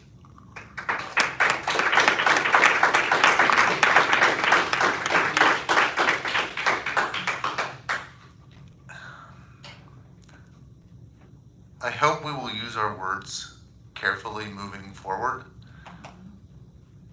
When we talk about others on the board leaking things that borders on accusation, I will tell you, I knew nothing of the email and Facebook post from Josh until after Friday's meeting. When I spoke with Scott on Monday morning, I was giving him the weekend, he still didn't know about it. So there was not wide knowledge on the board of what was going on. To those who would see the library director and our children's librarian stay, you apparently are not aware of the Facebook post that was mentioned earlier about the individual that called for the library to be closed so the funds could be used to repair the roads. He also accused them of being groomers. He complained that they were grifters getting rich by taxpayers. That individual went on to post their pictures in the post. If that was your wife, your daughter, do you think they would feel safe in the community? That has no place in our community, in my opinion. And you're free to disagree with me. It has no place in our community.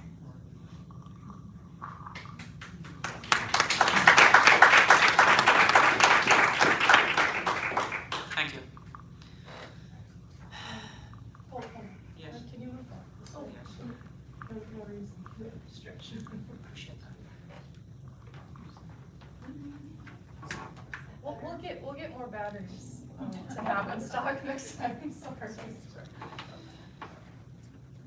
As to everything that has happened on this board and in this community in the last month, and especially in the last week, I think a lot has already been said, and I don't think I'm contributing anything by going over it yet again.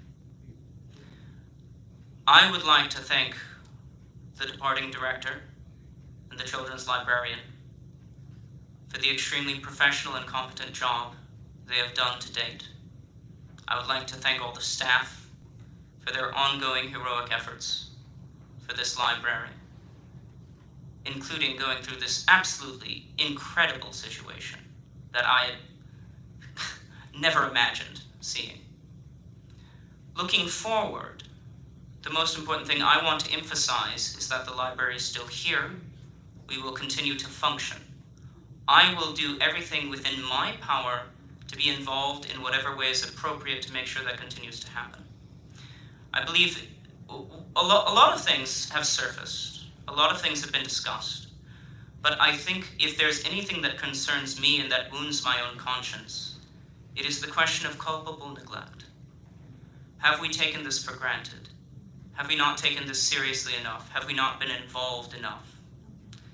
And I think it is safe to say if in any way my own culpable neglect in this matter has caused harm, all I can do is say that I am sorry for that, and that I intend to fulfill my duties going forward as conscientiously as possible, that I intend to pay close attention to the ongoing operations of this institution, that I intend to be involved in keeping the doors open, books circulating, and the staff taken care of and overseen properly. Thank you. It is 9:25, and we will adjourn the meeting. Thank you very much. Do we have to vote to adjourn? We never do. No. All right.